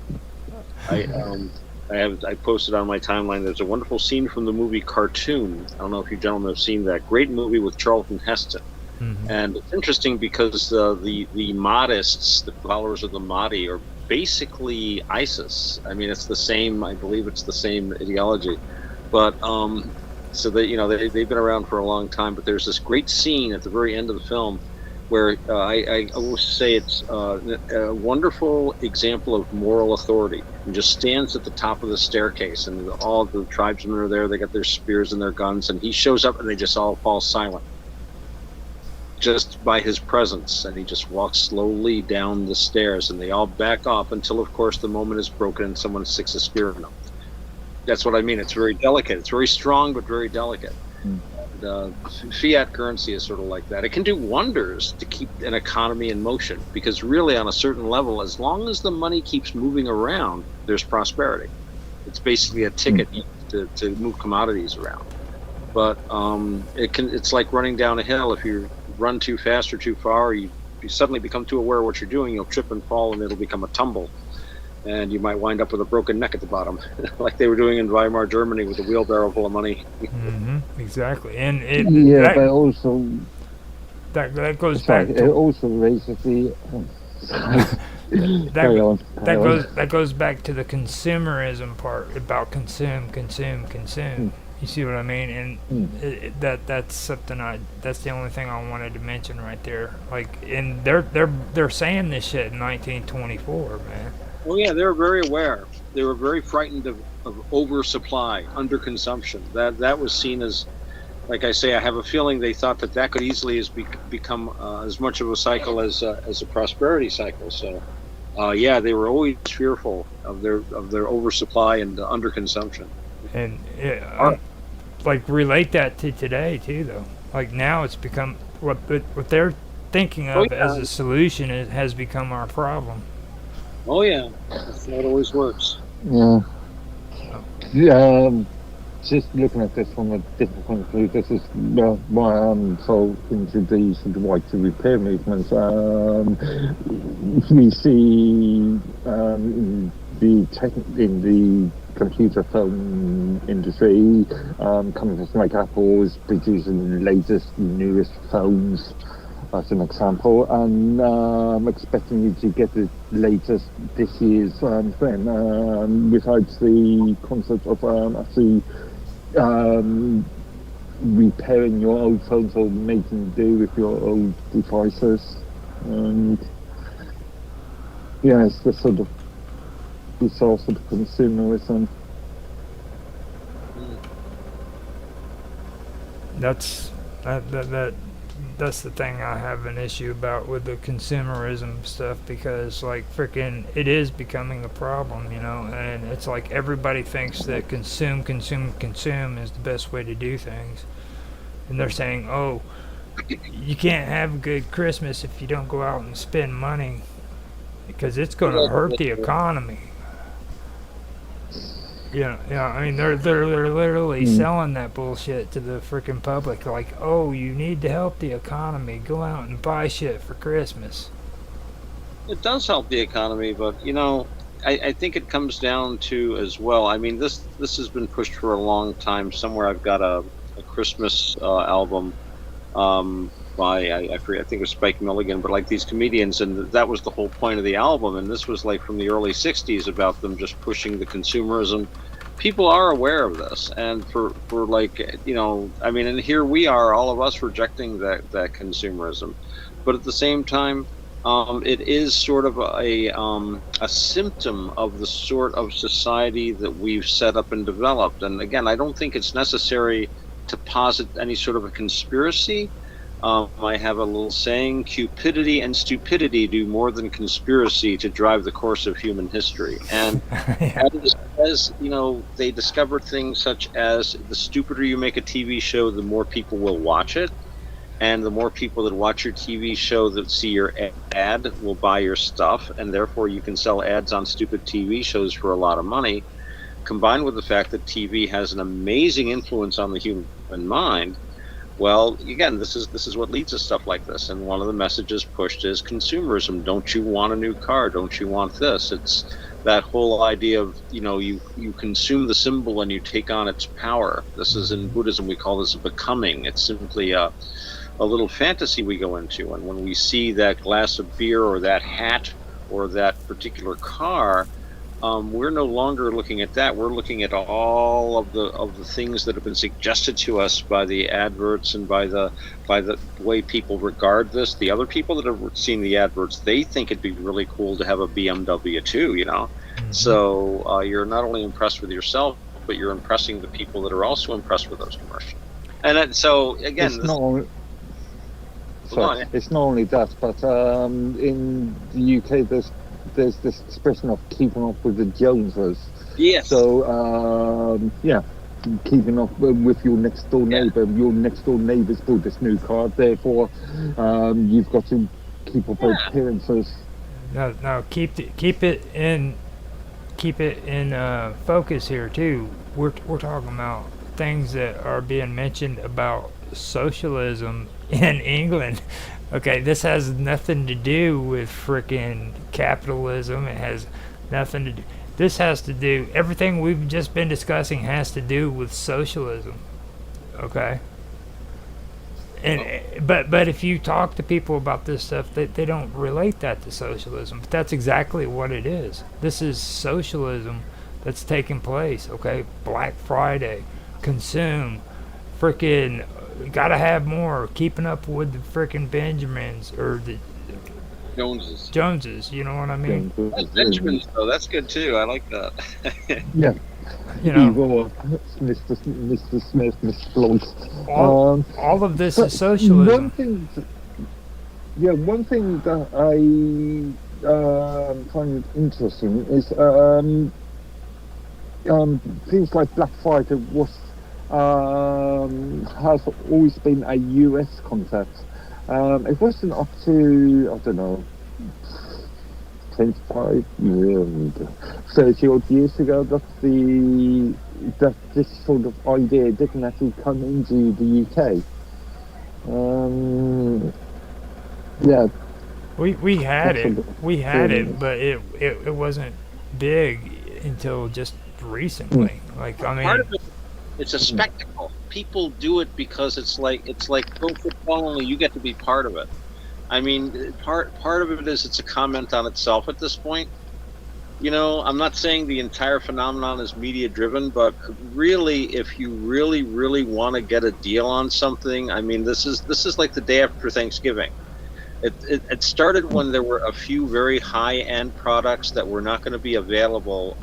You know, I'm thinking back to the first time I noticed this stuff was the Sony Walkman cassette player. I don't know if anyone here is old enough to remember that. Yeah, I do. Yeah, definitely. Object. You couldn't get one for love or money. I knew people that drove 150 miles to be able to buy a Walkman and come back and have it before anyone else had it. And people would wait in line, and if it was, so there was a certain amount of that.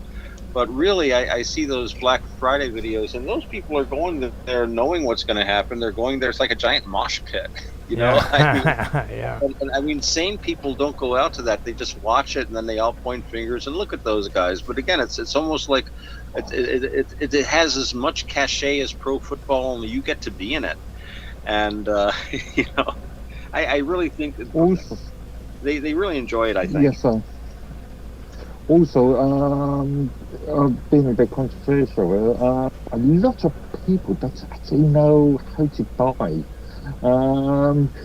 As an example, when I'm looking for new technology for my own use, I will always look at wholesalers. I will always look at new old stock vendors.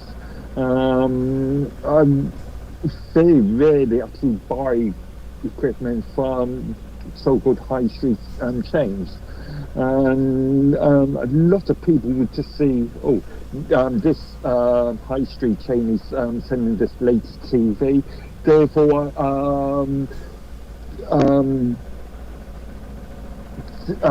that's just what the TV must be worth. And this entire argument of what something is worth compared to the value of that piece of equipment. Yeah, and see, you talking about like the good old days? Do you both of you guys remember how much you had to pay for a brand new VCR when they first came out? Oh yeah, VCRs, those were amazing, and everybody was worried. I don't know what my parents told you. A VCR cost $200 freaking bucks, and back then, freaking 200. That was quite a bit of money back then. I rented a half a house for $150 a month. Right, exactly. So it would cost more than a month's rent. On the minimum wage, when I was 16, I freaking made $600 a month. That's pretty good money Okay. back then. What was it? Interestingly,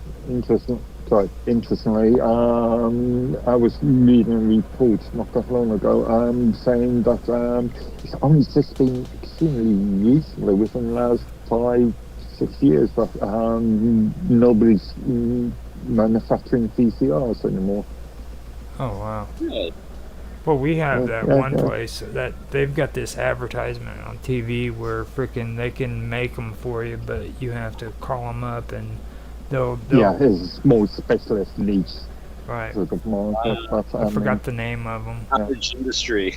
And It's then like a dystopian cyberpunk novel. They're the old VCR maker down in the village. I've been thinking about it, to be honest give me a with you. beat much any day.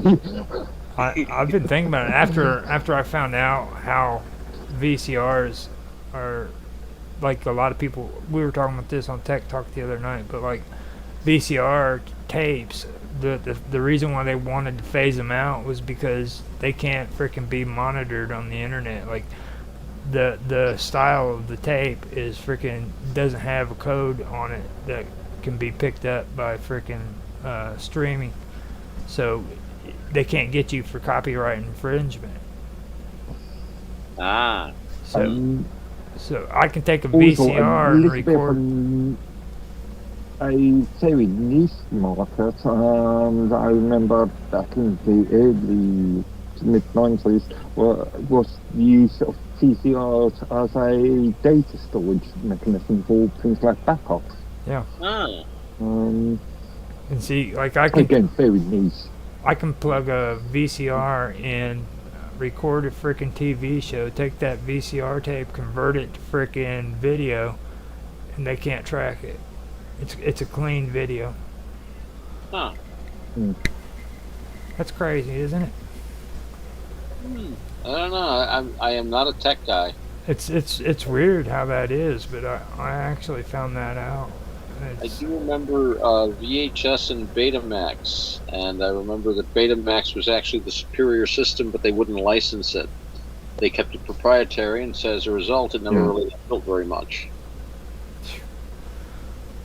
Well, I think I covered pretty much everything on there. The gold reserve thing is another thing. I'm pretty shifty about that, or I have my opinions on that, which goes further, but this isn't about conspiracy theories. I'm trying to keep it clean, you know what I mean? We should base our currency on uranium, and that way people would spend it very quickly. I'm sure they would keep the I was economy. going to say conspiracy theories or conspiracy facts. Well, even if we tried to frickin' say that it was a conspiracy fact, they would still call it a conspiracy theory, Mark. Yeah, Yeah. that's Yeah. more than. You know what I mean? It's like, so I figured since I don't want to frickin' like be one of those guys that frickin' does a stream that's bad mouthing and trashing frickin' people so that we can frickin' get popularity, we'd make it as cool and informative as well as frickin' entertaining as possible. You know what I mean? Classy. Yeah, we show a little class. You know what I mean? Yeah. Classy. We're not here to talk about how horrible frickin' Biden and Donald Trump are. We're here to frickin' talk about the economy and cool stuff like that, because you know why? We're classy. We got taste. That's right. What's the old? There's another British saying. Today's newspapers, tomorrow's chip paper. Exactly. French fries paper in the US. Yeah. And I do want to bring one thing up too. Last year we were talking about Grisham Towers, okay? And I want to bring that up again. And there's a reason why I want to bring it up. It's because since we started doing this about England and talking about the Labour Party, it's made things a lot more clearer in my head, you know what I mean? Like their priorities when it comes to being liberal versus being freaking socialist. You know what I mean? And I'm starting to see now that like being freaking like the welfare state when we were talking about earlier, it doesn't hold as high of a priority to freaking socialists as what it would for a liberal. You know what I mean? Even though Sure. even though your Liberal Party got incorporated into the Labor Party, don't get me wrong, but there's a big difference between them. Liberal Democrats are still at the so-called third party in this country. Yeah, right. Yeah, right. And during the what's it, Cameron's So you're telling me the Liberal Party is still going? yeah, Liberal Democrats. You have during Cameron's yesterday we were talking about I mentioned I mentioned Nick Clegg. Hold up. This is the first time I've heard this. You're telling me that England has the Democratic Party? The Liberal Democratic Party. Oh wow. Liberal Democrat. Which is really a joke of a party. But yeah, that's news to me. Yeah, I think it actually was last thing we were talking about. I mentioned Nick Clegg, and Nick Clegg was the leader of Liberal Democrats at the time, and there was the coalition for Conservatives to stay to hold power. In Cameron's time, there was the coalition between Liberal Democrats and the Conservatives. Oh wow, that's weird. That right. Well, we're going to have to go into the Conservatives in your country too, because like that sounds like a really interesting thing. I mean, I think a lot of people get a misconception of what conservative is here in the United States compared to England and Canada. Canada is completely weird. Like their conservatives actually go to frickin' gay pride parades and shit. You know what I mean? Where here in the United States, you're not going to see a conservative going to a gay pride parade. It's not going to happen. I don't know. It's like I pointed out the other day. It's like kissing the baby sort of routine. Yeah. You've got to be seen to. For the reasons of vote. Now, I could be wrong actually, because I was just joking around last week, you know. But there is gay conservatives, so there could be. It's actually a libertarian issue for some people, because it's like, you know, and the libertarian aspect is, who really cares what you do in your own bedroom? I don't really even want to know. But it's like, I certainly don't get worked up about it. It's not gonna affect if I decide to hire you or not for a job, or, you know, provide you with civil rights. I don't. These days they will, but again, there has been a real sort of culture shift over the last 30 odd years, where things like sexuality, gender has been moved into the public space. Yeah, it's become a political thing, which I don't care for. I think I like privacy. I agree. There's a certain getting back to that classy thing. You know, dancing around naked and engaging in sex in the street is not what I'd call class. Right. Even though it would be fun, and I would recommend it highly if freaking I was alone and nobody could see freaking my body butt naked. There you go. You know what I mean? Go and get a Pornhub account. You get a Pornhub account. There's a difference between freaking like porno and freaking actually seeing a person, an average person, butt naked. Okay, there is nothing pretty about the human body, no matter what they say, unless it's freaking fixed up and looking good. Okay, trust me, there is nothing.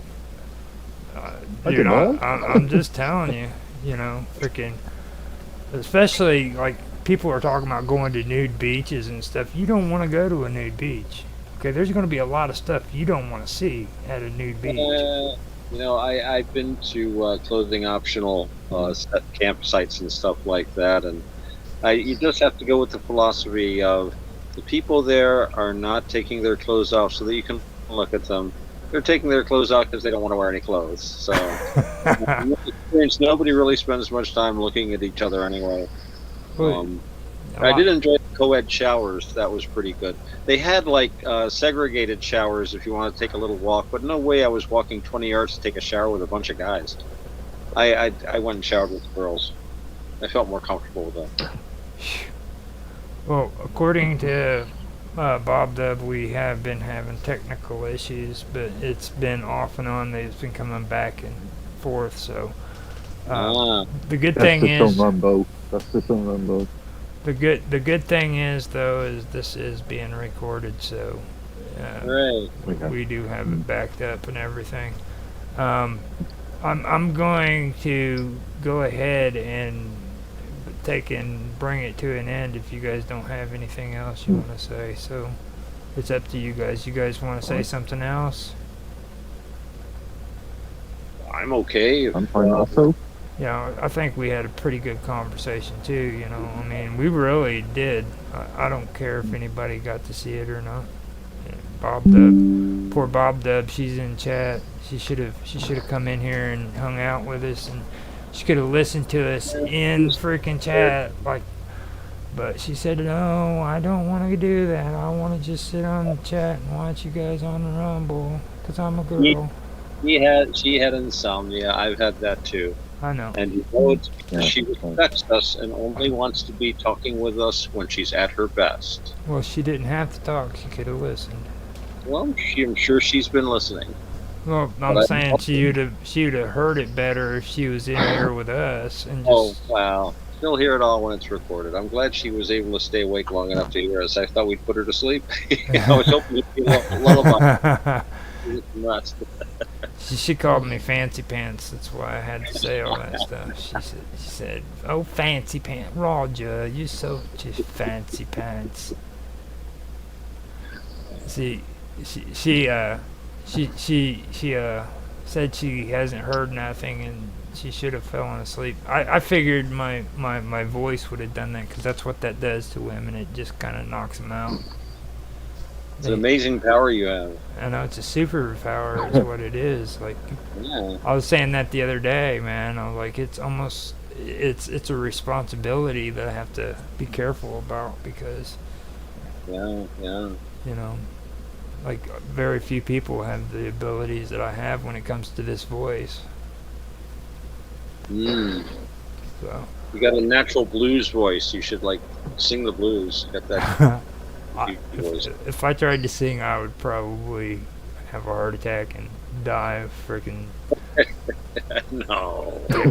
terror and shit. Sitting out, and we were talking about being naked. You know, it's kind of like freaking that. You know, make me sing, and I feel like a naked dude in school. You know, in the everybody talks about that classroom dream where you sitting in class butt naked. Yeah, That's how I'd feel if I was actually singing. So, with that being said, I guess we could end it on that one, can't we? You guys, Something for people to think about, yeah. You guys freaking want to give a plug and let everybody know how they can get in touch with you? Okay, I can be found mainly on Minds, so yeah, minds.com/neighborhood. Okay, how about you, Otto? Well, basically the same thing. I am most active on minds.com, so you can find me there. As all over the place. As Otto Excelsior. Otto Excelsior at minds.com. There you go. And with me, if you guys are watching this stream, this is where you can get in touch with me. I'm also on Discord as Roger Hansen. I'm also on Mine's as Roger_Hanson, and that's about as easy as I can say it. I'm not gonna like do a whole breakdown on that stuff because it'll get complicated really, really quick. Yeah. So, with that being said, I will go ahead and end the show. And thank you guys for being here, and thank everybody for watching us.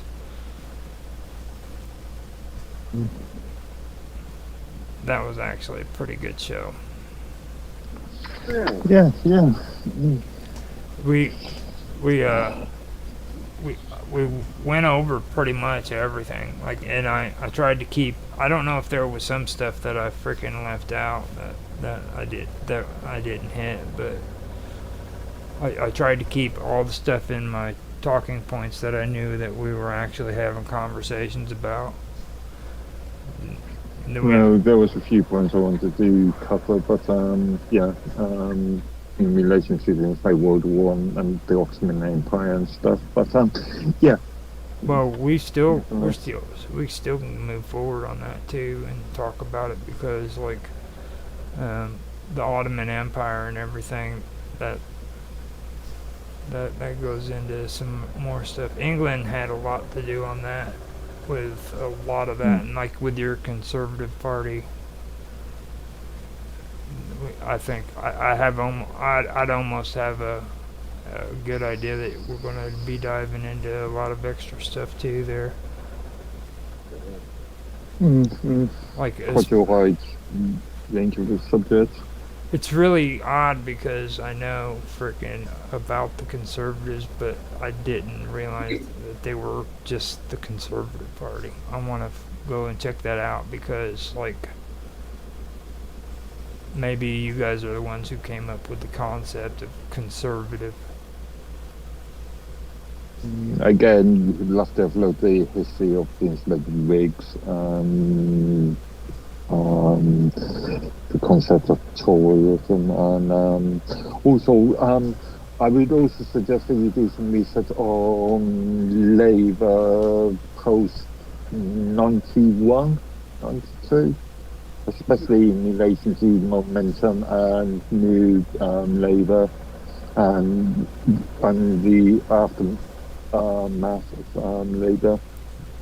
I mean, you heard my opinion. I'd like to call that neo-labor, because like this new labor you guys have in England is just insane. That's not even the same. New Labour now. New Labour was a Blair idea, and in reality, it's a dead idea. It was sort of a conservative Labour sort of concept. You see that comedy thing? It was called The Hunt for Tony Blair. What? Strip guys. It was funny. I'm sure Mark would get a lot more of the jokes being on the spot, as it were. But even we post-colonialists, it's actually pretty funny. It was that comic strip group, the guys that did like the Young Ones, Rick Mayall, and Aid Edmondson, and Jennifer Saunders. And I forget who played Tony Blair, but if you get a chance to see that, that's just, I've been thinking of that suddenly because we've been talking about the Labour Party and stuff. Nice something to have to look for. Oh, and I did post, I don't know why, but I did find a good copy of Alexander Nevsky. You probably saw it in the chat here, which I said was not silent, but it's actually, if you've never seen it, it's actually a film everybody should see. It's got some really interesting scenes in it, and it was basically an anti-German propaganda film in a lot of ways, which is pretty obvious. But I love the costumes, love some of those helmets. When I was designing a stage in the band, I was like basing some of my. There was another film that got me in mind. Celebrity. The sort of film, made in the 70s, about the rise of the Nazi party in Germany, and the I've actually just recently watched that. I forgot the name of it though, but I know what you're talking about. It's a documentary, isn't it? Kind of. No, it's a film. Is it documentary styled though? No, it's an Okay. actual film. Okay. I can't remember the actor. Yeah, all about the rise of the Nazi Party and how Germany was being infiltrated by left-wing socialism prior to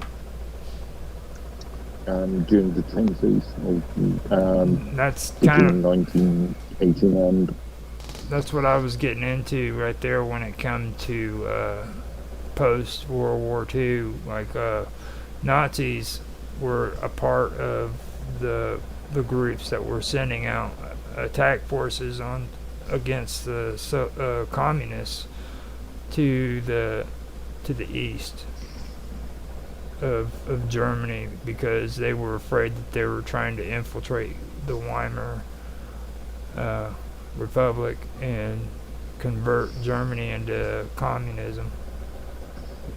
Speaking of Germany at that time period, I think I was talking to you guys before about this movie called The Hitler Gang.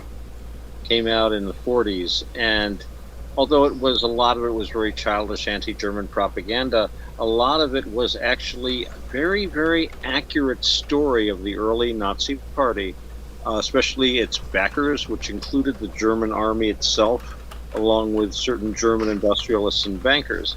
And after the war, that whole part of the narrative was dropped because obviously these were the same German manufacturers and bankers and industrialists that were now on our side fighting the Cold War. But what I thought was very interesting was I was looking around on the internet to share a copy. It's not on YouTube. It's not on the Internet Archive. I have a copy somewhere, and I think what I'll do is upload it to the Internet Archive. But it's a fascinating film. It deals with things like Hermann Goering's mental illnesses and his drug addiction, but also the infighting among the top Nazis. Also, there was a very anti-Christian strain, at least in some elements in the party, which isn't talked about as much either. So that's one of the reasons why the Pope did not like the Nazis very much. That's why the Vatican helped a lot of people escape them. I think it was just a spite Hitler. Yeah. the film I was thinking of was Cabaret, the 1972 thing with Liz Linley. Okay. I pulled up the information here about the assassination, and it was in 1932, and it says it was about the Austrian Revolution, and the July Push was a failed coup attempt against the Austro-fascist regime by Austrian Nazis from 25th to June 30th, July 1934. And then the SS were involved. It says just a few months after the Austrian Civil War, Austrian Nazis and German SS soldiers attacked the Chancellery of Vienna. Their goal was to depose the ruling Fatherland Front government under Engelbert Dollfuss. Yeah, that was him. Oh yeah, the Dollfuss government. Yeah. Yep. Yeah, I got confused because I thought you was still talking about World War One and the Austrian-Hungary path at the time. Now, see, before Nazis Yeah. came into power, the German SS were freaking just thugs. When you hear stories of all these little thugs that were on trains freaking harassing old people, that was the SS. Actually, it wasn't the SS. It was still the Brown Search movement. Yeah, the SA. The SS was still Exactly. was Well, still a see, very minor point. it was an evolution. They started out as thugs, okay, but there's a reason why the SS freaking had fear among the people of Germany, right? Because whenever freaking they first started out, it was about harassment and basic terrorism on their own people. When the SS came around, everybody shut up. They didn't freaking want nothing to do with them. They were terrified of them. It was like the boogeyman.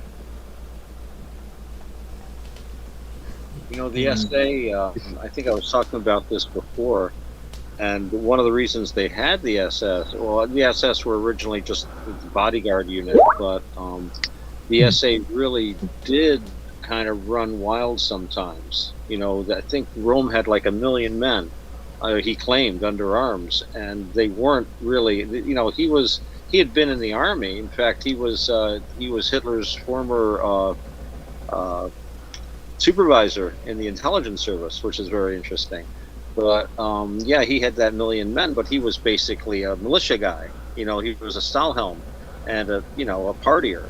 So they would run pretty wild. And I remember reading, and I might have mentioned it before, about when they were having these elections. This was when Goering was still in charge of the police, and before Himmler got it. And he had the brown shirts set up concentration. These were the first concentration camps in order to, basically remove political opponents and political agitators. Well, some of these SA troops just started setting up their own camps, just without orders. They just set them up, and they go out and arrest people. Usually people that they owed money to. You see where this is going. Many of whom were killed trying to escape. And there were hundreds of people were like killed over this. And a lot of it was just like these SA guys going out and just taking care of old scores. I mean, it wasn't even political. They were street punks. They were thugs. They would walk on the streets as mobs and literally beat people up. So that's why one of the reasons why they had the they call it the Night of the Long Knives, the Rome Putsch. I think there was evidence, at least Hitler was convinced, that Rome was going to try to take over the party. And the thing is, Hitler was actually there at the time working with the guy on a daily basis, if he got those vibes. And apparently, of course, these were Rome's political enemies, but apparently Goering and Himmler had come up with stuff showing that France had been paying Rome off. So that he was actually taking money from France in order to turn on Hitler. Something else. France denied this after the war, but I mean, what are they going to say? Yeah. Oh yeah, we helped start the war. Actually, we were trying to avoid it. Well, they knew their days were up, is what it was, and because first of all, they had Blum in France, and he was nothing but a socialist idiot. The dude was worried more about frickin' the 40-hour week and frickin' shit than he was about the fact that Germany was on their borders with a frickin' huge military force. So when they invaded, they basically just came through and frickin' occupied France. They didn't have a fight. I think the whole battle took, a week? Well, for a long time, nothing much happened. It was... France was really sort of poor when they defended their own country, and it's also worth remembering that in some parts of southern France, the fishing network were supporting Germany, and for quite a bit of World War II, there was a lot of support in the southern parts of France for Germany.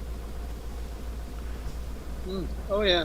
Well, socialist reform was real big on their thing. Like, have you ever seen the movie Devil's Island?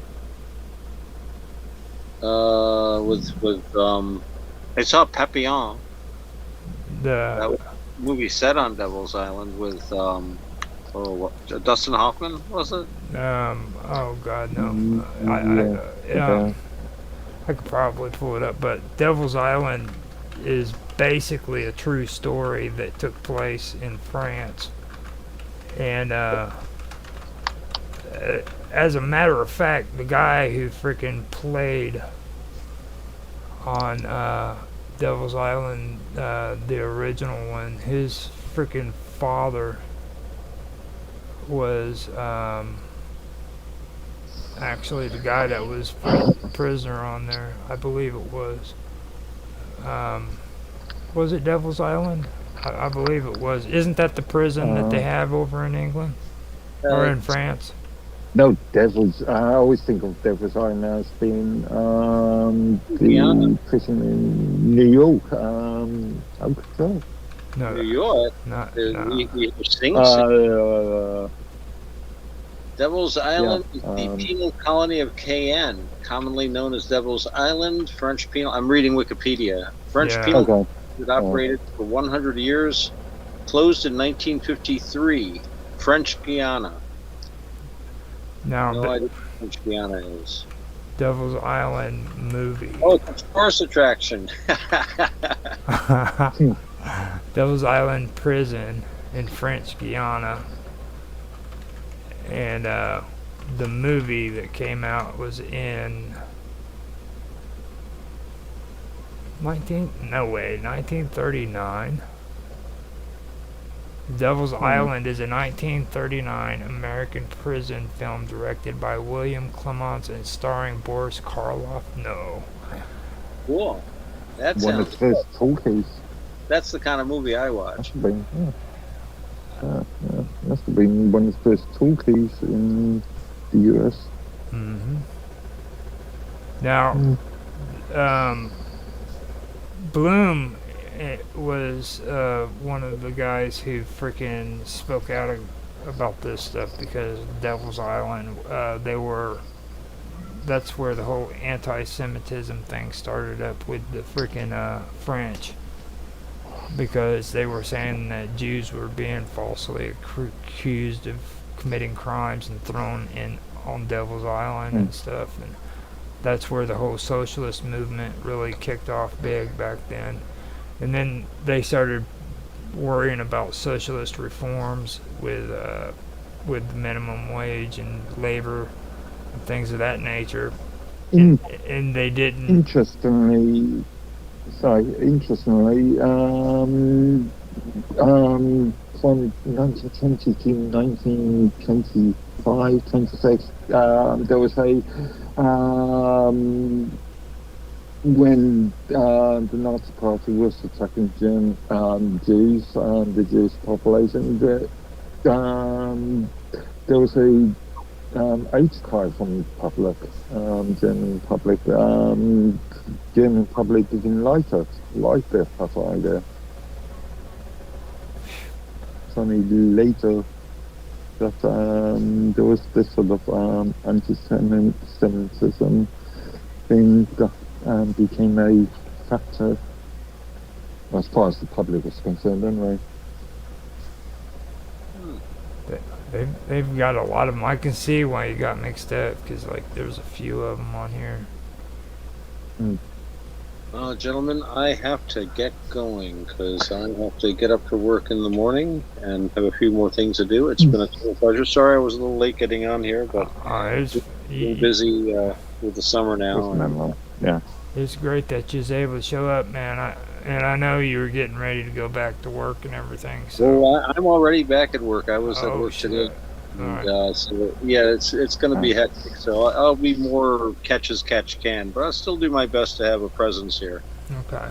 Well, I mean, at least we were able to get you on this one. This is the last of the stuff about socialism. So. Well, okay. So we were able to do the review thing on it and everything, and Mark's getting sick of freaking hearing about socialism. It's driving him nuts. He's sick of it. I don't know. Compared to yesterday's stream, this has been a lot more easier. Yeah. Yesterday, when I finished yesterday's stream, my head was blown. Yesterday was pretty good. We were talking about AI and stuff. Oh, cool. And we'll keep the ideas flowing. He's sick of it. Now we get to talk about conservatives and stuff he likes to talk about. Okay. There we go. All right, guys. I'll see you later, guys. I'm gonna get off here too. Okay. Will do. Yeah. I need the coffee. Yeah, me too. Okay. Speak to you later. Bye bye.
So that was close. I didn't think it through when I did the stream. I just hit start stream and I didn't.